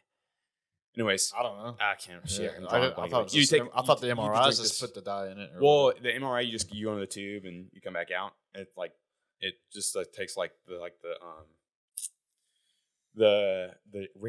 skin that does the radioactive dye makes essentially anything light up that's not supposed to be there, kind of thing, lights up like on the skin. So they finally did one of those after like they had no reason to do it before. So they're like, well, I guess we'll look for tumors or anything like that. Yeah. So I did the scan. You had to drink this like stuff that has radioactive, like I'm gonna mess that up. It's like some radioactive material. It's not gonna like make you grow like the Hulk or anything like that. But essentially, it just shows up on the scan. It's such a small amount, but they found out there was a tumor. So the next year I had to go back in and get what's called like a radio frequency ablation. Essentially, like they stick this hot needle into your ankle and it blows up the tumor. Just burn it up and pretty much kill it and move it off.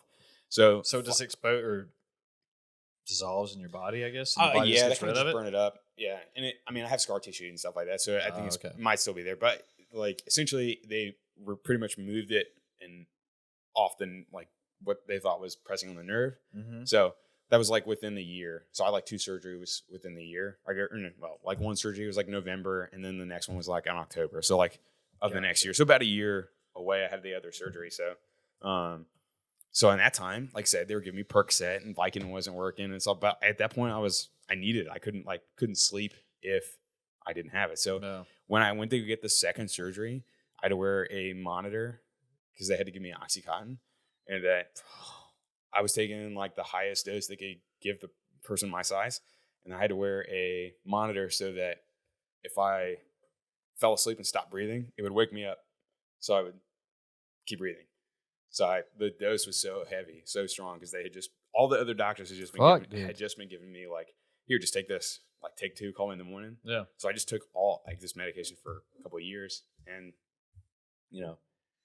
so I had like a severe like dependence. I almost had to go like get weaned off like. So you probably got addicted. You think? Yeah, I was definitely like. I mean, I legitimately had like pain, but like I couldn't. Like, I had to try to space it out as much as I could, because I'd be like, well, like my mom would like have like this sheet of written down like all the times, like here's the next time you can write down, or here's the next time you can take it. Right. So I could be like, there's like a little chart. It was almost like every 4 to 6 hours, she'd be like, all right, he took it at 5:05. Then it would be like 9 hours. All right, he took it at, or 6 hours. He took it at 9 o'clock. Right. So I literally, that was like for the couple months within a year, I had to do that. Just had to log everything, so I wasn't getting too much. But at that point, my tolerance is so high that I had to take the heavy ass drugs. So like, I'm in the hospital. I have this thing attached to my shirt, essentially to keep me from not falling asleep and forgetting to breathe, because the medication was so heavy. Sure. So yeah. So anyways, so I was at that level of like meds for like the entire time. So I had like to do the like get weaned off of all the heavy drugs and stuff like that. Mm-hmm. After like doing therapy, which is like really painful after all that stuff. So I was like, had to do that at the same time I'm trying to get off of it. Yeah. And, so like I have a really high tolerance for a lot of this stuff now. Like any medication, like right now, for whatever reason, like I have a super high tolerance for like if I take Benadryl, it doesn't do anything to me. Like people are like, oh, it makes me really tired. Like, it has no effect on me. Like I used to be able to, this is maybe not good to say, but like if I had to drive somewhere, like if I was in a car and had to drive, and like you're not supposed to be driving while you're on a bike and all that stuff like that. Like, I could take like 4. I could take like 4 of them, and it would be no big deal. So go operate heavy machinery or something. Yeah, I would be like, no problem, super steady, man. What y'all need? Yeah. So anyway, so in that whole long ass rambling story, sorry about that. But yeah, it's good. That was good. I didn't know it was that intense. Yeah, like I don't remember the tumor part at all. But it's over the course of that, I think you ever told me that. I wasn't active at all. Like I did nothing except eat, and then I had the drug issue. So I had the drug issue. So anyways, I didn't sleep a lot. I think I probably sleep for 4 hours and I have to wake up and take the meds. And so like, that was pretty much like that for fucking yourself up. Yeah. So I was really jacked up. I was like 21, 22. So like at the time where most people are like starting to like really take off. And, graduate, get going, like, find I'm the careers. just getting jacked up. Yeah. So for me, when I came to Radford, I think, like you said, it was like 235, 240 or something like that. I'm like 5'9", so it's not that tall. So Hey man, so 5'9" on the tall. Hey, I'm right there with you, bro. But yeah, so then we talked a little bit about like getting started in like the fitness stuff on the last one. But like I kind of like, it was one of those like, I need to do a sport, I need to do something. You got to get yourself back out there. I did the therapy, and long story short on the rest of it was that I eventually, the guy was like, the doctor was like, you'll be able to play sports and run again and do stuff. You just have to be really careful, probably wear braces and stuff like that for the rest of the time.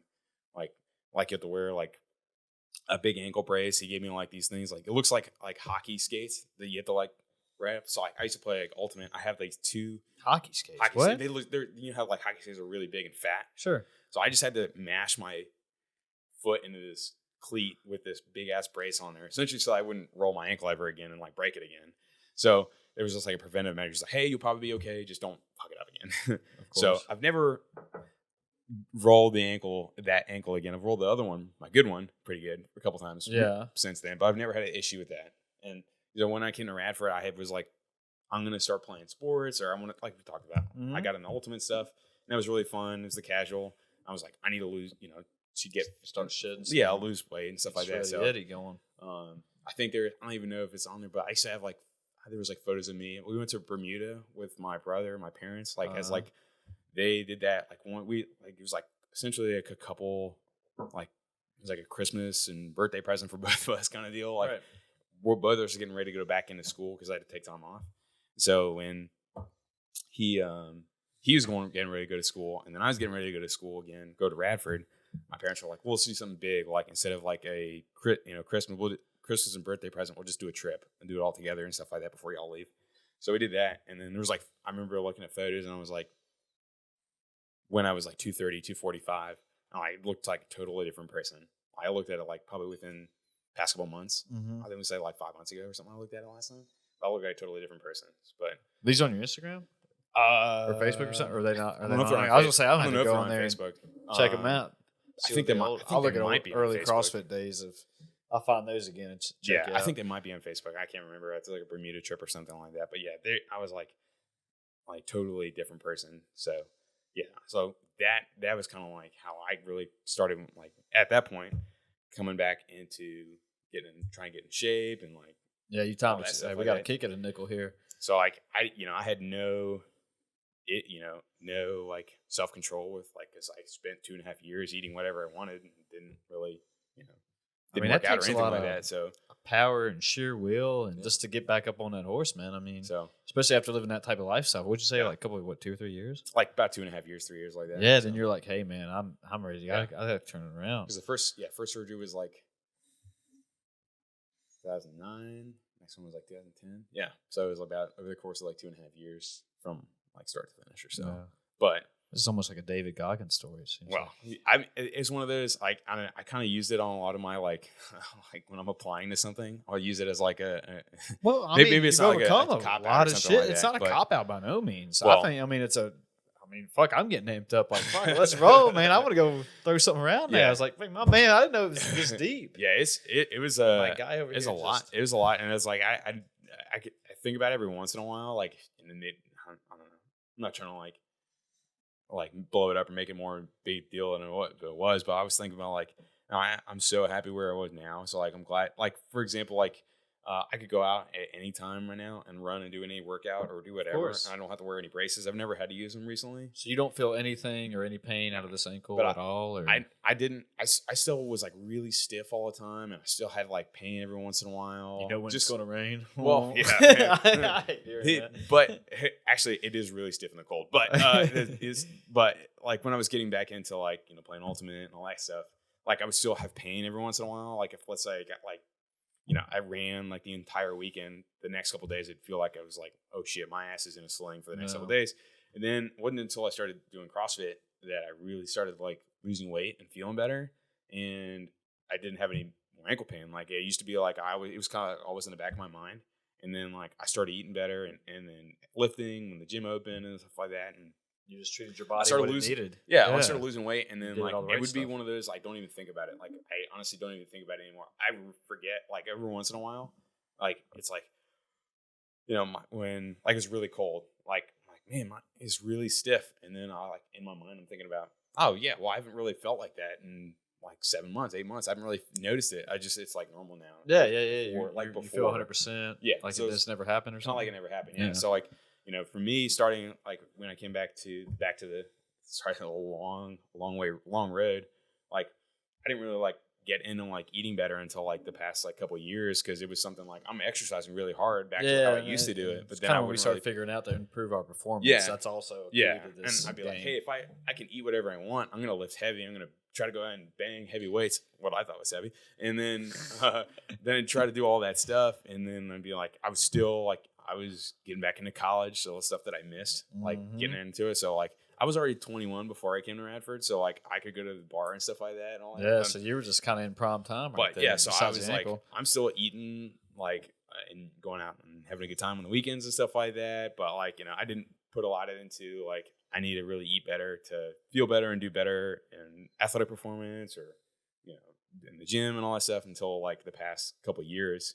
And I mean, I work in the gym, but I still was not very good at like, you know, I think I ate decent, but I just didn't like pay attention to anything of like portions, or I didn't like think about, hey, I'm going to eat good all week. And then my buddies are coming into town and we are hammering beer and pizza and Maddie's like, Beast hey, and yeah, crush I'm like, it. Yeah. you know, that stuff like that. So I didn't really pay attention to that. And then like when we talked about it a little bit was that like, you know, I think now, you know, after eating well for a while and feeling so good and like having all the good and positive things with it, I'm like, not that I don't ever go back and like, you know, for example, like we had like Thanksgiving or something like that. I'm embarrassed myself eating dude, when we get around Fiona's those times, dessert, like insane amounts of that. I felt like crap the next day because I don't know eat like that, but it was so worth it. It's worth it. I mean, but that's what we're trying to say. Is that, you know, we don't do that 24/7.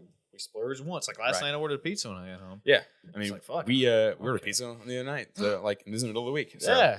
But and one of the, I guess the now and the grants, now that I'll look back and I'm just talking about it and I'll look back at it, and like one of the guys that I always like their stuff is like the power athlete guys and like the John Welborn and them guys. They always have like don't be weird rule. So like I try to do don't be weird rule. Don't be weird. So like anytime you do like anything nutritionally, like you're trying to eat better and stuff like that, and you're on this nutrition plan or you're starting paleo or you're starting keto or you're starting whatever, and they'd be like, you don't want to go somewhere and then make everything about your food. Like you don't want to stress, constantly be thinking about or be really neurotic about like, oh my gosh, I'm going to be over my macros, or I'm going to be over my calories, or I'm going to be, you know, having a slice of cake at someone's birthday party. Like I can't because I'm on this diet thing. Yeah. But you bring your own food and your own Tupperware. Or you don't want to be that guy that's like going to the bar and everyone's having a beer and you're just sitting there with the water. Because I mean, there's nothing wrong with that. I'm not saying you should go drink, but like I'm going to go to someone's birthday party and they offer me a piece of cake. I'm for sure taking it. So, you know,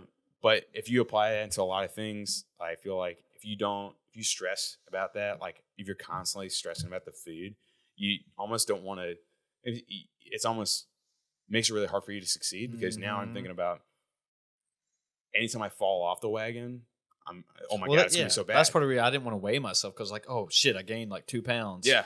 Hold on. And then now you swing back to the other side. Yeah, now you're like, don't even know what the hell's going on. Now I'm going to restrict. Added more stress. Yeah. I'm going to restrict. I'm not going to eat any. This is just not working for me. Then I'm just going to go. And I was like that for a while when I was getting back to it. I'd be like, you know, I'll be like, all right, I'm going to have like ice cream at a party, or I'm going to have like, you know, someone was like, hey, I got a milkshake. Do you want it? I'm like, yeah, sure.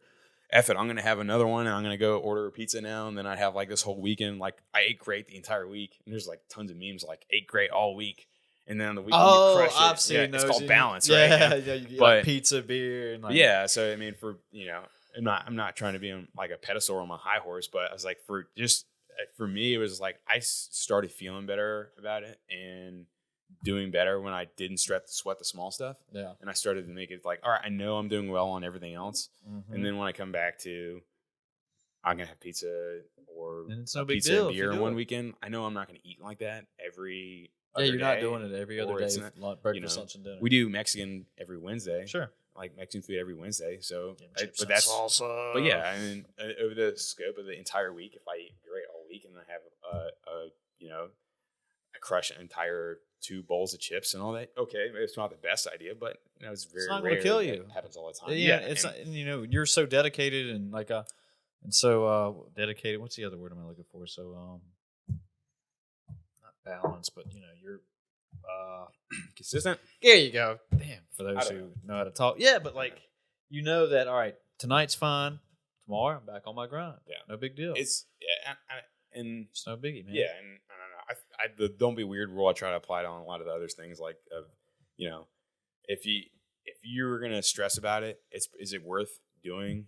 Is it worth doing if you're gonna constantly stress about it? So like if I was gonna try something new and it's gonna be scary for sure, like hey, doing a podcast, like hey, it's kind of exciting though at the same time as you're doing something new, but yeah. it's scary at the same time.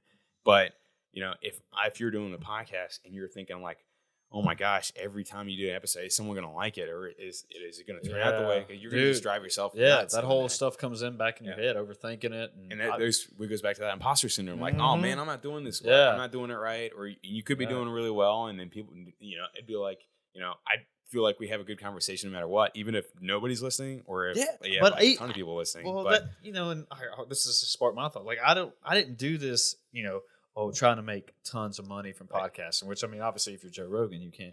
But, I mean, I got the cheapest setup I could do. Right. But also it was just more of the benefits of like, for me, for you to come out here and just share thoughts, talk, work on my communication, I feel like everywhere I go, like, when we go out to eat and we start bullshitting about something, like, well, this is a podcast, go. Even though I'm not an expert in anything by no means. Oh, for sure. I mean, neither. And I got a few nuggets and gems and pearls that maybe I can share with the rest of the world. And if you don't want to listen to it, then don't listen to it. But this is, like we're talking about other hobbies and getting into new stuff. This is kind of fun. Like, Really I'm enjoying this. I've been looking forward to it since we did the last one. I was upset like when I knew like we spent all day with mom yesterday. And I was like, oh fuck, I don't get to do it tonight, And I was like, when I had to say like, man, you just want to shoot for tomorrow. I was like, damn, I was really looking forward to it, right? Yeah, because and now it's just you sit down, you hang out with whoever you want to, bring some people you're interested in, and hopefully have some like, boy, this was a good conversation. I didn't know you had the tumor and stuff. Yeah, it's I used to say it all the time, but it's enjoyable for me. Like I used to not say anything about it because it'd be like, all right, what's that joke? Or like ask a CrossFitter about CrossFit and you lose 2.5 hours. Exactly. And that being I'd always be like, I used to tell people about it, and then you guys just see everyone's eyes glaze over, and they'd be like,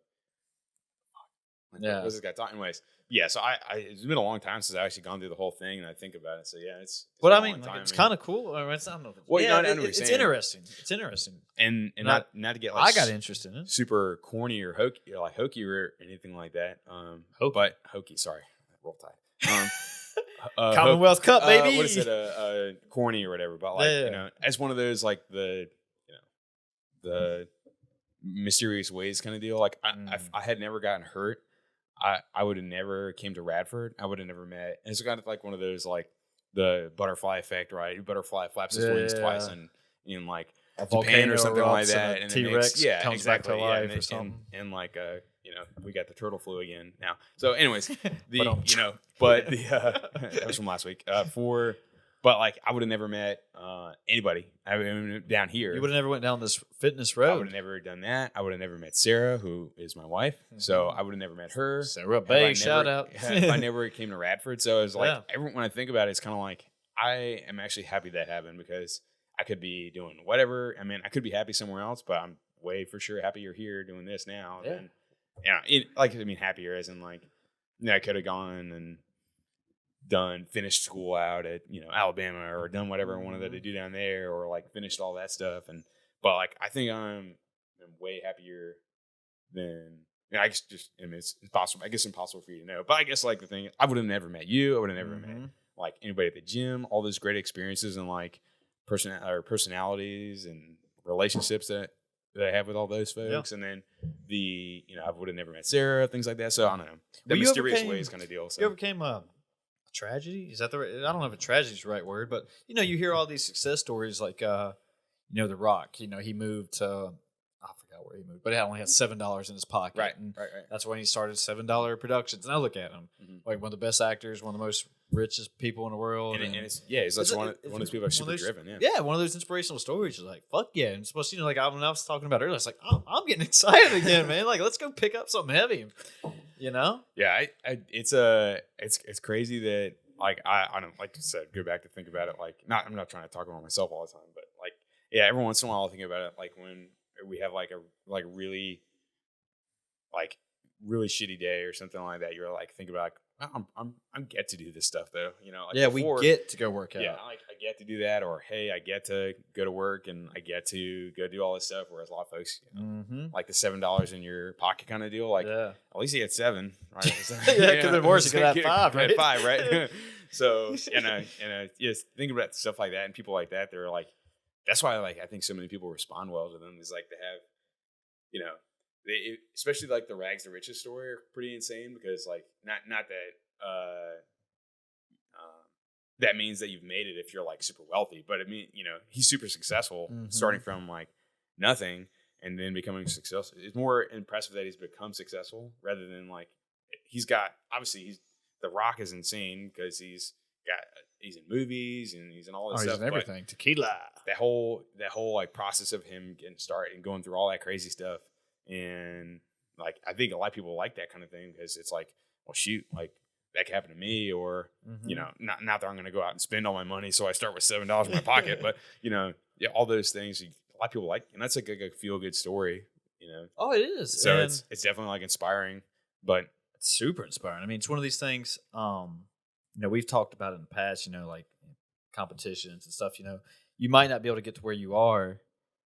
So I want to think this, but it's like a humbling experience when you learn like you're on the low end of life or you're having to get over the obstacles to get to where you want to be. And, you got to learn how to lose sometimes as opposed to, as opposed to like where you just, everywhere you go, you're always winning. You gain this ego no matter what. You're just a cat's pajamas. That's like I'm just imagining a cat in pajamas right now. Sorry. The internet has destroyed Hey, Wayne, just go put on your pajamas.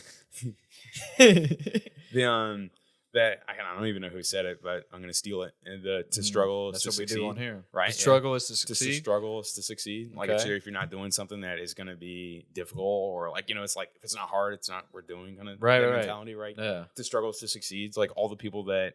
It just doesn't come easy, but you got to climb up that. I mean, it's worth it if you have to struggle and do stuff. Like for the folks that did, like if we brought it to any, but that's like any sports movie. There's always that's that like the narrative in it, right? Yeah, like they struggle, like they are really bad. It's a bad team, or it's the person whoever is like bad. Emilio Estevez, the Mighty Duck, Mighty Ducks. They struggle. Yeah. They go through this like change of like I'm gonna do better, or like we have someone that is gonna rally. They had to start recruiting some Fulton. Oh yeah, oh my gosh, dude, that's a great pull. Yeah, I mean they got to get over that hump, man. And what they take on? Is it the Kings or something? I thought it was like the Hawks. Yeah, the Hawks. And so like that struggle though is where they did a couple things in the movie, and we're critics now. Essentially, right now we're movie critics, like Siskel and Ebert, dude. If they're not coming to us for advice, email us. Sheeler and Chili. Yeah. Right, so. SheelerChili@gmail.com for all your movie reviews. I guess we should start watching more movies then. But good movies. Like they overcome some struggle. Then they're a better team after that. So it's like that struggle. Yeah. But I mean, that's the Hawks. Like any they overcome their nemesis. Professional athlete. Most of them don't just like wake up one day and they just get handed a contract. They had to work really hard to do something. Exactly. Probably Tom Brady, what was he? He was a nobody. Mr. Irrelevant in the draft, right? Yeah, he was a nobody. What was like 7th round pick? Then all of a sudden, something like that. Yeah, he's the GOAT. He wasn't the best player or like the fastest kind of guy, but like he struggled to get where he was, and then he had all that success later. It doesn't mean that, but he had to stay on top too. Right. I mean, he's in there doing his homework and stuff. And there's a lot of players who get there. I forgot who was the most recent one I was reading about. Was RG3 or something? But they get to the NFL and they don't want to go in there and read plays and watch film, and because it was like really easy before. Yeah, like when they was at Baylor, I mean, it's a completely different ball game, obviously. But yeah, he was a cat's pajamas there. Yeah, stuff like that, like with like The Rock and like people that we listen to a lot of podcasts and a lot of stand-up comedians like Joe Rogan and stuff like that. So it's always like crazy to see where people started and see where they end. And or not end, or where they're at. Where they're at. I mean, like where they're at. It's like, you know, they either had to struggle at some point, like those guys having like the stand-up career and having like, gosh, they always talk about how bad they bombed and how rough it was to do all this stuff. Yeah, but then they got better because of that. So and that's how that's how most people do. And like like even those comedians, like they'll go and do like a 15-minute session, right, or something. But like, it's like them just trying, like, I think Joe's talked about it on his podcast, like working it out. Right? Yeah, he's working out new material, and like nobody's picking it up, and it's just like, wow, Joe Rogan, who you are. I mean, he's probably getting a lot of laughs, but there's also he can just probably knows his audience is like, they know us right now. They're not feeling this new material, and it's kind of like the what I think like my personal thought would have been like, when people are doing that kind of thing, you're like, man, I've had that experience too. Like I've gone to a job interview and been like, this guy knows I'm full of shit, or this guy knows I'm an idiot. Talking on interviews and stuff. So yeah, like I applied to a job, work at a hotel, and I think I was to work in the gym, and I think I was just like, was this around here? No, this is at Northern Gym. I don't even know if the hotel's still there. Okay. All right, it could be something else now, but like I think I was like, I need to get like a part-time job or something like that. I was like, I was 18. I was like, I worked for my uncle for a little while, but I was like, I want to do something different. Anyways, I applied to be to work I wasn't the front desk, but I either applied to work in the gym or something like that. At the hotel, at the motel. Holiday Inn. And then like I had no experience doing anything in a hotel. I've stayed in a hotel, so it doesn't mean I'm qualified to do anything there. But at Holiday Inn. I wish I was. We were a Best Western family. Oh. No. But I think the guy was asking me like all these things about like I didn't. It was almost like I didn't expect it either, so I didn't really prepare probably pretty well. But like he was asking about like these programs that they had used, and I'm like, well, I did Microsoft Word in high school, and he's like, oh, is that it? I'm like, I mean, that's all I've needed to use. And he's like, so anyways, it's not going well. He was asking me all these things. I had no idea. I was like, I thought it was gonna be working in a gym folding towels and stuff like that. And I'm like, anyways, but yeah, so like, I had no idea what I was doing. I was not prepared. I knew I was getting like, this guy cannot wait to finish this thing because I knew I was like, this guy's not giving me this job. He's just waiting for you to get out. I almost just wanted to be like, hey man, I'm just gonna let myself out. I'll let you go back to your lunch or whatever. I'm really sorry I bothered you. I took up your time. So I'm sorry I came. He's just like, this guy fucked up my lunch right now. Anyways, so but yeah, no, stuff like that. But that, I don't know, that struggle to succeed. I always try to like think of that like, not that I'm looking for struggle, or not that you want to look for struggle, but like feel like that's where you can like figure out where you can get better, or you can, hey, I know my limits and I want to try to go outside that someday, and tie it back to the working out stuff. Like CrossFit used to have that old saying, like, we're trying to be comfortable with the uncomfortable and try to put yourself outside your comfort limit or comfort area, going to comfort limits or whatever. Outside your comfort area. And then, that's where people do things that they didn't think they could do, like, lift this much weight or run this fast or whatever. And, do those things that they're not comfortable and they're not. Like, I mean, I would never think I would be trying to pick up 200 pounds and try to put it over my head back when I first started, or even when we were talking about high school earlier. I was like, no, I'm trash. There's no way. Plus, you get it in your head, like, you're talking about your high school days and stuff. I think when I graduated, I was like 130, 140 pounds. Oh, hell yeah. Yeah, senior year, baby. Like, like nothing. And like, it's like never really played anything big, I think I played 2 years of basketball, got cut from varsity, didn't make that team, and I was also putting in the work. I thought I was, but I didn't do anything. Mm-hmm. But just the whole time I was like, man, I'm never going to be shit. I'm never going to do anything with my life. It's trash. I mean, why do I even bother to even try to go down to the weight room? And you just keep grinding it out, and I don't know if stuff starts clicking and you get your change of mindset, or you find some inspirational figure to look up to, like The Rock's always he's been that way ever since. As long as I remember. That's why I love sports and people like Michael Jordan and those feel good movies too. And you're like, oh, I can be that guy. Yeah, I can just do it if I just don't sit here and just sit around all day and watch TV. I got to get up and do something. I don't know. Yeah. Then you start to see a little success, and you can kind of come off that. It's like addicting, even if it's something it is as small addicting. as it's like real addicting. What is it? You see the results, and you can't get enough of it. Especially then when you got people like like, hey man, you're looking good today, looking a little pumped, and you got a little fresh honey come up. Like, what's up? That's the biggest thing. It's like, oh well, I've been lifting a little bit. Oh yeah, it's like having like the that gratification of like, I'd worked really hard for this, and it's even if it's like not a big deal for somebody else, and that's like, a lot. It doesn't have to be something for a big deal for anyone else either. So it's like if it's something really small, like I've been doing this for 7 days in a row, or I've done this. I'm trying to build this new habit, and then like no one knows that you're trying to do that. Just for you, you get that personal like hey, I'm trying to drink less coffee, or I'm trying to drink less alcohol, or I'm trying to drink more. I'm going to do 30 days, drink a bottle or drink water for 30 days. If you see the difference, and then that's that is more of a valuable. And then so when you start to see that, and then like that old expression or John Wooden quote is like, small hinges swing big doors. Mm-hmm. I think John Wooden said that. John Wooden, Coach Wooden, UCLA. Right? What did I say? Right?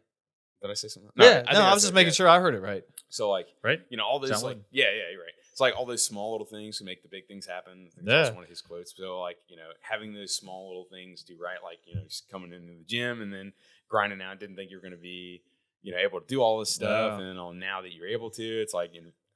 You look back on it, and you're like, wow, like so many years ago, I would have never thought I would have been here.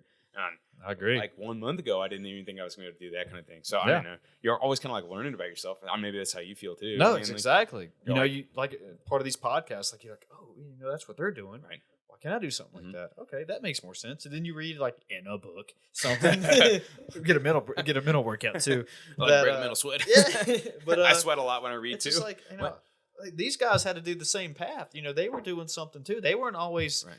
The Rock wasn't born The Rock. He had to become The Rock somehow. It's like, well, I'm just not going to lay in a cut. I want to get up off my ass and, go pick up a barbell and grind it out, and make myself better, and do it. And then like, okay, I'm at this point now. You reach a plateau. What else can I do next to be on the next level? I mean, obviously, clearly, I'm not The Rock. It probably never will be. But you don't know. But I mean, you start going down a road. We'll see what happens. Right. But I mean, there's that it gets you that little success. Yeah, and that's what we were talking about earlier. Like that, if it's scary, it's probably worth doing because that's that struggle. You're trying to get the two struggles. What if it's easy? You shouldn't be doing it. If it's hard, you should probably be doing it. Yeah. Right. Yeah, and then I just lost my train of thought. But like, you're talking about actually having to work for something and you seeing the results as opposed to just given to you, and it actually means so much more. Yeah, and you have that good appreciation for it's just like, man, this was me.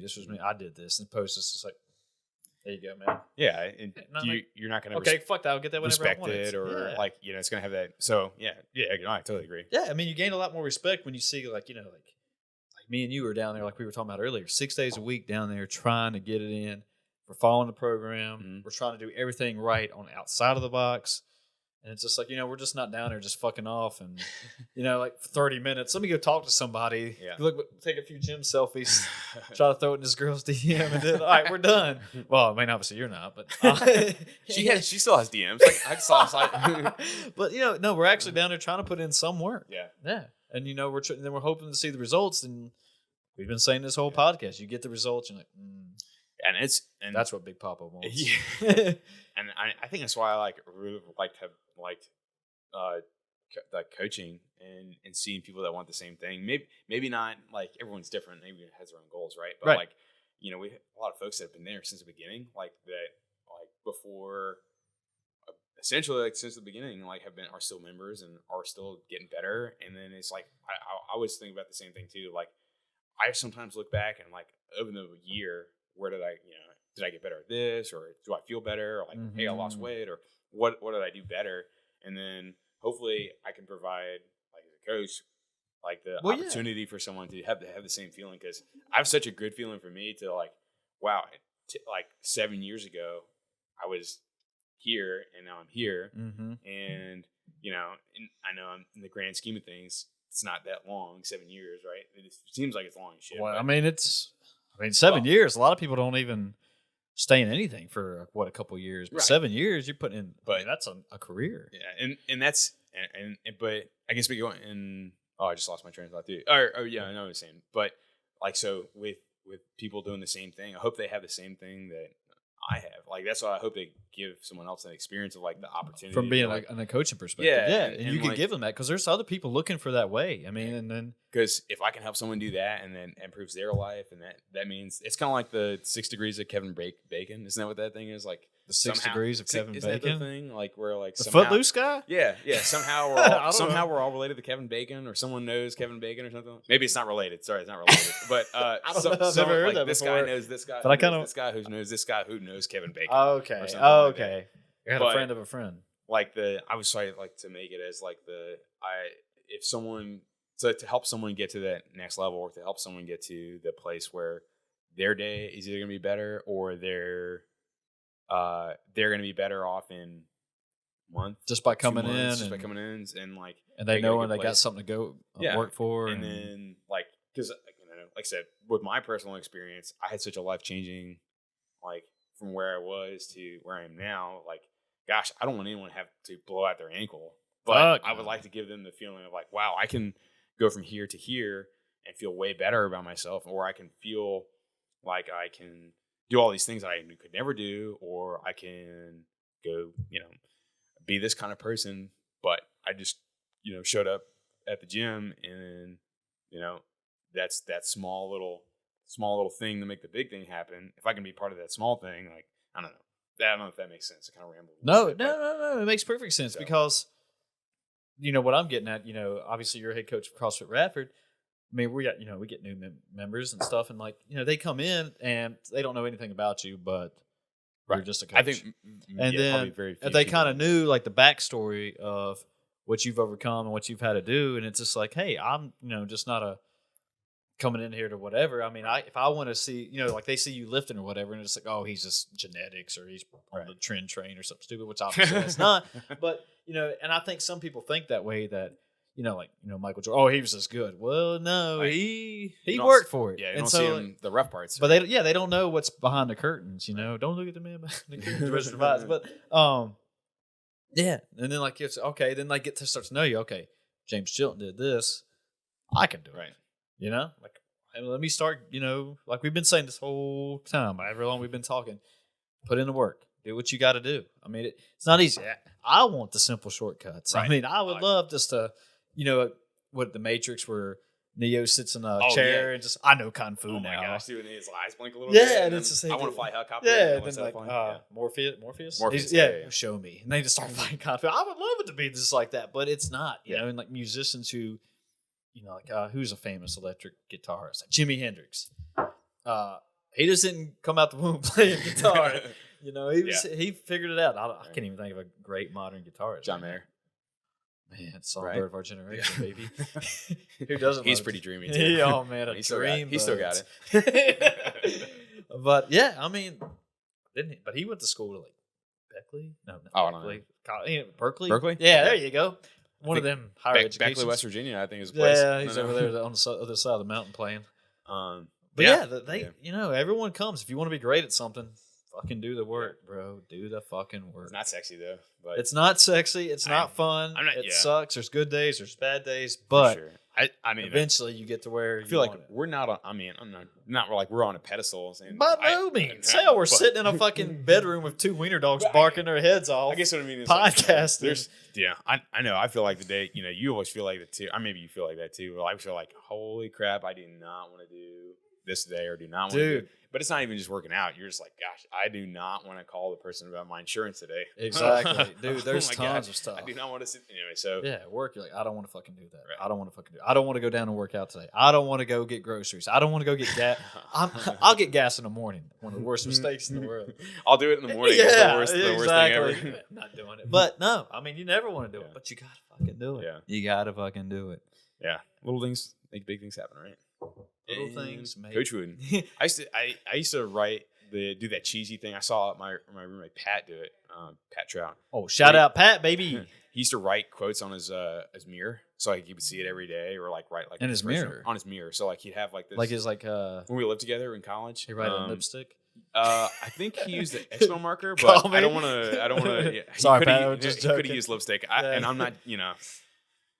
I mean, no, you guess you could use it as a marker, anyways. But unless you had it for something else, anyway. So, nah, Pat, I love you, dude. He wrote. I think he just wrote on like an expo marker, like that we use at the gym. Like and he's just right on the mirror because like you'd erase it, and he put a new quote all the time. And I remember like an inspirational quote or something. Yeah, or like, hey, this is what I want to do today, or Sure. like, hey, this is what I want to do this week. And like I remember like thinking about like that's a really good idea. Like I don't know if I ever wrote down like on the mirror or anything, but I was thinking like I think in a week I'd think about, hey, I want to do this week. And I was in school at the time when we were living together, so I'd be like, hey, this is what I want to do in the next 2 weeks, or this is what I want to make sure I get done in the week. So like I used to write things like that down, either like on my, I put like a sticky note above my computer or something like that. And then that was really, I think something I picked up from him that I think I still do. We'll try to like think of like something I know is either going to like a goal for the week, or what you want to accomplish. That's remind me, like if it's in a quote or if it's something that's going to remind me to stay like on track, because stay on your game. Because like that, looking at, or like when he would do it, like he would have it like on his mirror or whatever, so he could see it, because it would make sense. Like he's getting ready in the morning, he could always read it. And it's like, this is something he's going to do, rather than being like, I'm going to do it in the morning kind of mentality. He'd just have a reminder like all the time to be like, hey, this is what I'm working towards and all that. So that was really, I don't know. I don't even remember how I got on that. No, I mean, just like, you're trying to figure out, all right, what do I need to accomplish for the week? And one thing that this helped me down, like, or helps me, like, even when I thought I was eating well, like, going back on that nutrition part of what we were talking about, like, I actually thought, when I was like, yeah, I'm fine. I eat, like, a salad today or whatever, probably a bad example, but I actually wrote down everything I ate for, like, a fucking literally, this was, like, before RP and stuff, and when I was actually thinking about actually getting on one of those, like, templates or, like, diets, whatever you want to call it, but it was like, then you go back and look at it after the week, and you thought, man, I crushed it this week, and you're like, breakfast, lunch, dinner. I shouldn't eat that. Yeah. All right, Tuesday. I ate all that. Yeah. And then, like, eating like a whole bag of Doritos and stuff. And it was like, I'm not as clean as I thought I was. And you're over there telling me, oh, man, I eat clean. I'm perfect. I'm not. Like, no, dude. For sure not. Like, I found that out hard. I was like, oh, I am trash. I am eating trash. What am I doing to myself? But then it puts it in perspective. Yeah, exactly. And then you're like, wow, I can make a change, or I can do this. Yeah, and that's when you're like, all right, so maybe, and you don't have to go full 100% blown. I mean, you're like, all right, so Monday, Wednesday, Friday, I'm going to do eat this well. Then then just build off that. And I don't know what that means. Maybe the camera may just ran out of memory. I don't know. Oh well. Maybe is that our timer? I should be. Bro, I think we've been at 2 hours. Geez, wow. Holy crap. This is like a time flew warp. by, I know, right? But yeah, maybe it's a good time to end this. Okay. Yeah, y'all do the fucking work. Get to that's goals. right. Get fired up, man. Longest episode so far. so far. No, I think this was a good one, man. Yeah, man. I enjoyed it, man. I was getting into it, man. Yeah, it was like I said, bring back old memories. The talking about all that stuff was kind of cool. Helps you think things throughout, and then you're like, oh yeah. And I just realized that there was like time travel right now. It felt like we were just talking for like 10 minutes. Yeah, dude. I was like, I looked down at your phone. I was like, oh shit. But man, that's cool, man. We're getting on Joe Rogan's level. These levels. Yeah. Anything else we should say? It'll be just the same. Like we'll come up right next to his when people download this. We'll like probably it'd be his next recommended video. Just based on time limit, right? So we gotta. No, I'm just kidding. Oh man. No, this was good, man. Yeah, it was cool. So have you liked so far? I know it's the second one, but I mean with the editing and all that stuff, has that been pretty cool? Good. Hopefully it'll be a little bit faster this next time. First time, I'm pretty much just learning from YouTube. But let's learn as I go and learning from YouTube and what these guys are doing. But it really wasn't that bad. I mean, you can make it really bad. Obviously, like some people want to put in a lot of random sound effects. Right? Yeah, a lot of extras. But I think I'm just going to keep the Joe Rogan formula and just do it. Yeah. Then obviously if there was something one of us said or did something like get canceled. Or just like let's throw a few bleeps in there or try to edit. I saw you get that little expletive warning on the podcast. Yeah, you're good, man. You should be okay. Yeah, I know we're throwing some cuss words at, but I mean it's kind of fun too because you're learning a new skill like we've been talking about. It's like as long as you can do it, as long as you just don't mind sitting down, and there's gonna be I made a ton of mistakes. Like, but one thing I was like, all right, this is the actual raw original file. Mm-hmm. Whatever I do, just keep that fine, and that way I won't lose it. And if I fuck up this whatever I'm trying to edit, okay, I can just go right back and start over. And it's also like, with the wiener dogs running around, all that stuff. It makes it a little bit more less like production-y. You know what I'm saying? Exactly. Like, more natural. Yeah, and I don't want. I was watching As Always and Sunday the other day, and I think they started a podcast or something. Oh, shit, really? And like the whole time, Dennis and Dee kept pushing these sound effect buttons, and it was just like, I think you could do this on this thing. But I was like, I don't want that. I just wanted two dudes hanging out, sitting around, just bullshitting. Oh yeah, man. I mean, not even two dudes. I mean, whoever wants to come on and talk to me. Yeah. Or talk to us. I mean, anybody. Yeah, I know Sarah. Maybe when we get another mic set up. Yeah, well, I mean, last time, like, say we were talking to Sarah, like, I think if we both sat next to each other and I think the mic sounds, I think it sounds really good enough that you could hear really well off camera. So, like, I think if she were to, like, just pull up a chair, I think it'd be totally fine, yeah. I agree. They sound really good, so. Yeah, I mean, but, good. I mean, I'm getting something out of this. I hope you're getting something out of this. Dude. I hope. It's really fun. I mean, again, those who watched it last week and downloaded it and listened to it, I hope they kind of get a little nuggets, pearls, and gems from it too. And because that's how I've been doing lately. And so, just I don't know. We'll keep the gas. What is it? All gas, no brakes until right? Yeah. until somebody says stop. Yeah, until the internet ends or whenever that could be. Yeah. So we have. What? So it's the it's the 13th. So I don't know until the new year when the internet stops. Right? You remember when the internet stops? Is that the movie? No, until the internet stops. Is that the movie? I'm just talking my ass. We can make a movie, but a new thought, or not even a new thought, but just something just reminded me. I forgot when I read this or when I heard this, but there's from Y2K. Oh, yeah. There's still like I forgot like not it wasn't like maybe like a couple thousand people that are still like hiding or in bunkers because they thought of Y2K. But I don't know how they got that statistic. So they're like in a time capsule, pretty much. I guess they're just living like in like a movie blast from the past or something. Oh shit! They're just probably living in that. Well, I don't know if that's. I mean, I heard it. I read it somewhere. There's got to be. There's probably come back, dude. They come out like what the fuck? Or they might be happy. Well, we missed 2020. I guess that was okay. So anyway, I thought that was an interesting little tidbit. Maybe they're still using dial-up. Is that even still a thing? We talked about that the other day. This got to be them then. This is the only people that we Google. I think it was one of those like I asked Sarah and I were talking. We're like, does anyone still use dial-up? And we're like, there's no way. There's like no way. No. And the internet's never wrong, so I know everything's true on the internet. So when I looked up on the internet, I was pleasantly surprised that I know this is fact. Cough, cough. So apparently there's like in the United States, there's like a couple 100,000 people still using dial-up. 100,000? Yeah, so like, like that get off the phone. I'm trying to make a call. Trying to get on busy, AOL and stuff like that. So, you're just thinking of like, man, it's 2020 and there's people still using dial-up. So I guess it's the same people. I thought dial-up kind of went towards satellite, right? Like internet, but I thought I don't know anything about that, so they're like, "Oh, this is the only thing we got." They still got a landline somewhere. But I guess I don't know. That has buttons on it. Yeah, most people don't. What the hell are buttons?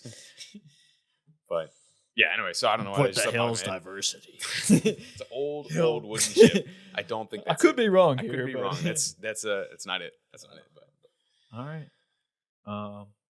Anything else we should say or talk about? I thought that was like I said. I think we get good. Dude, this was badass. I like this. Got that time traveling going on. 2 hours. We're on a spaceship to take us into the next studio or wherever we go, or whatever this road, this space travel takes us. Next week we'll just have to go into a different room, is what you're saying. Yeah, new video. We'll take out the Christmas angle. tree. Yeah. This is a new room in his house. Yeah, just turning the camera a little bit. It's got like 30 rooms in his house. Right. Yeah. Anyway. All right. Yeah, dude. Into there? Yeah. Sounds good. Right. Cool, man. All right. Well, I guess bye, everybody. Bye.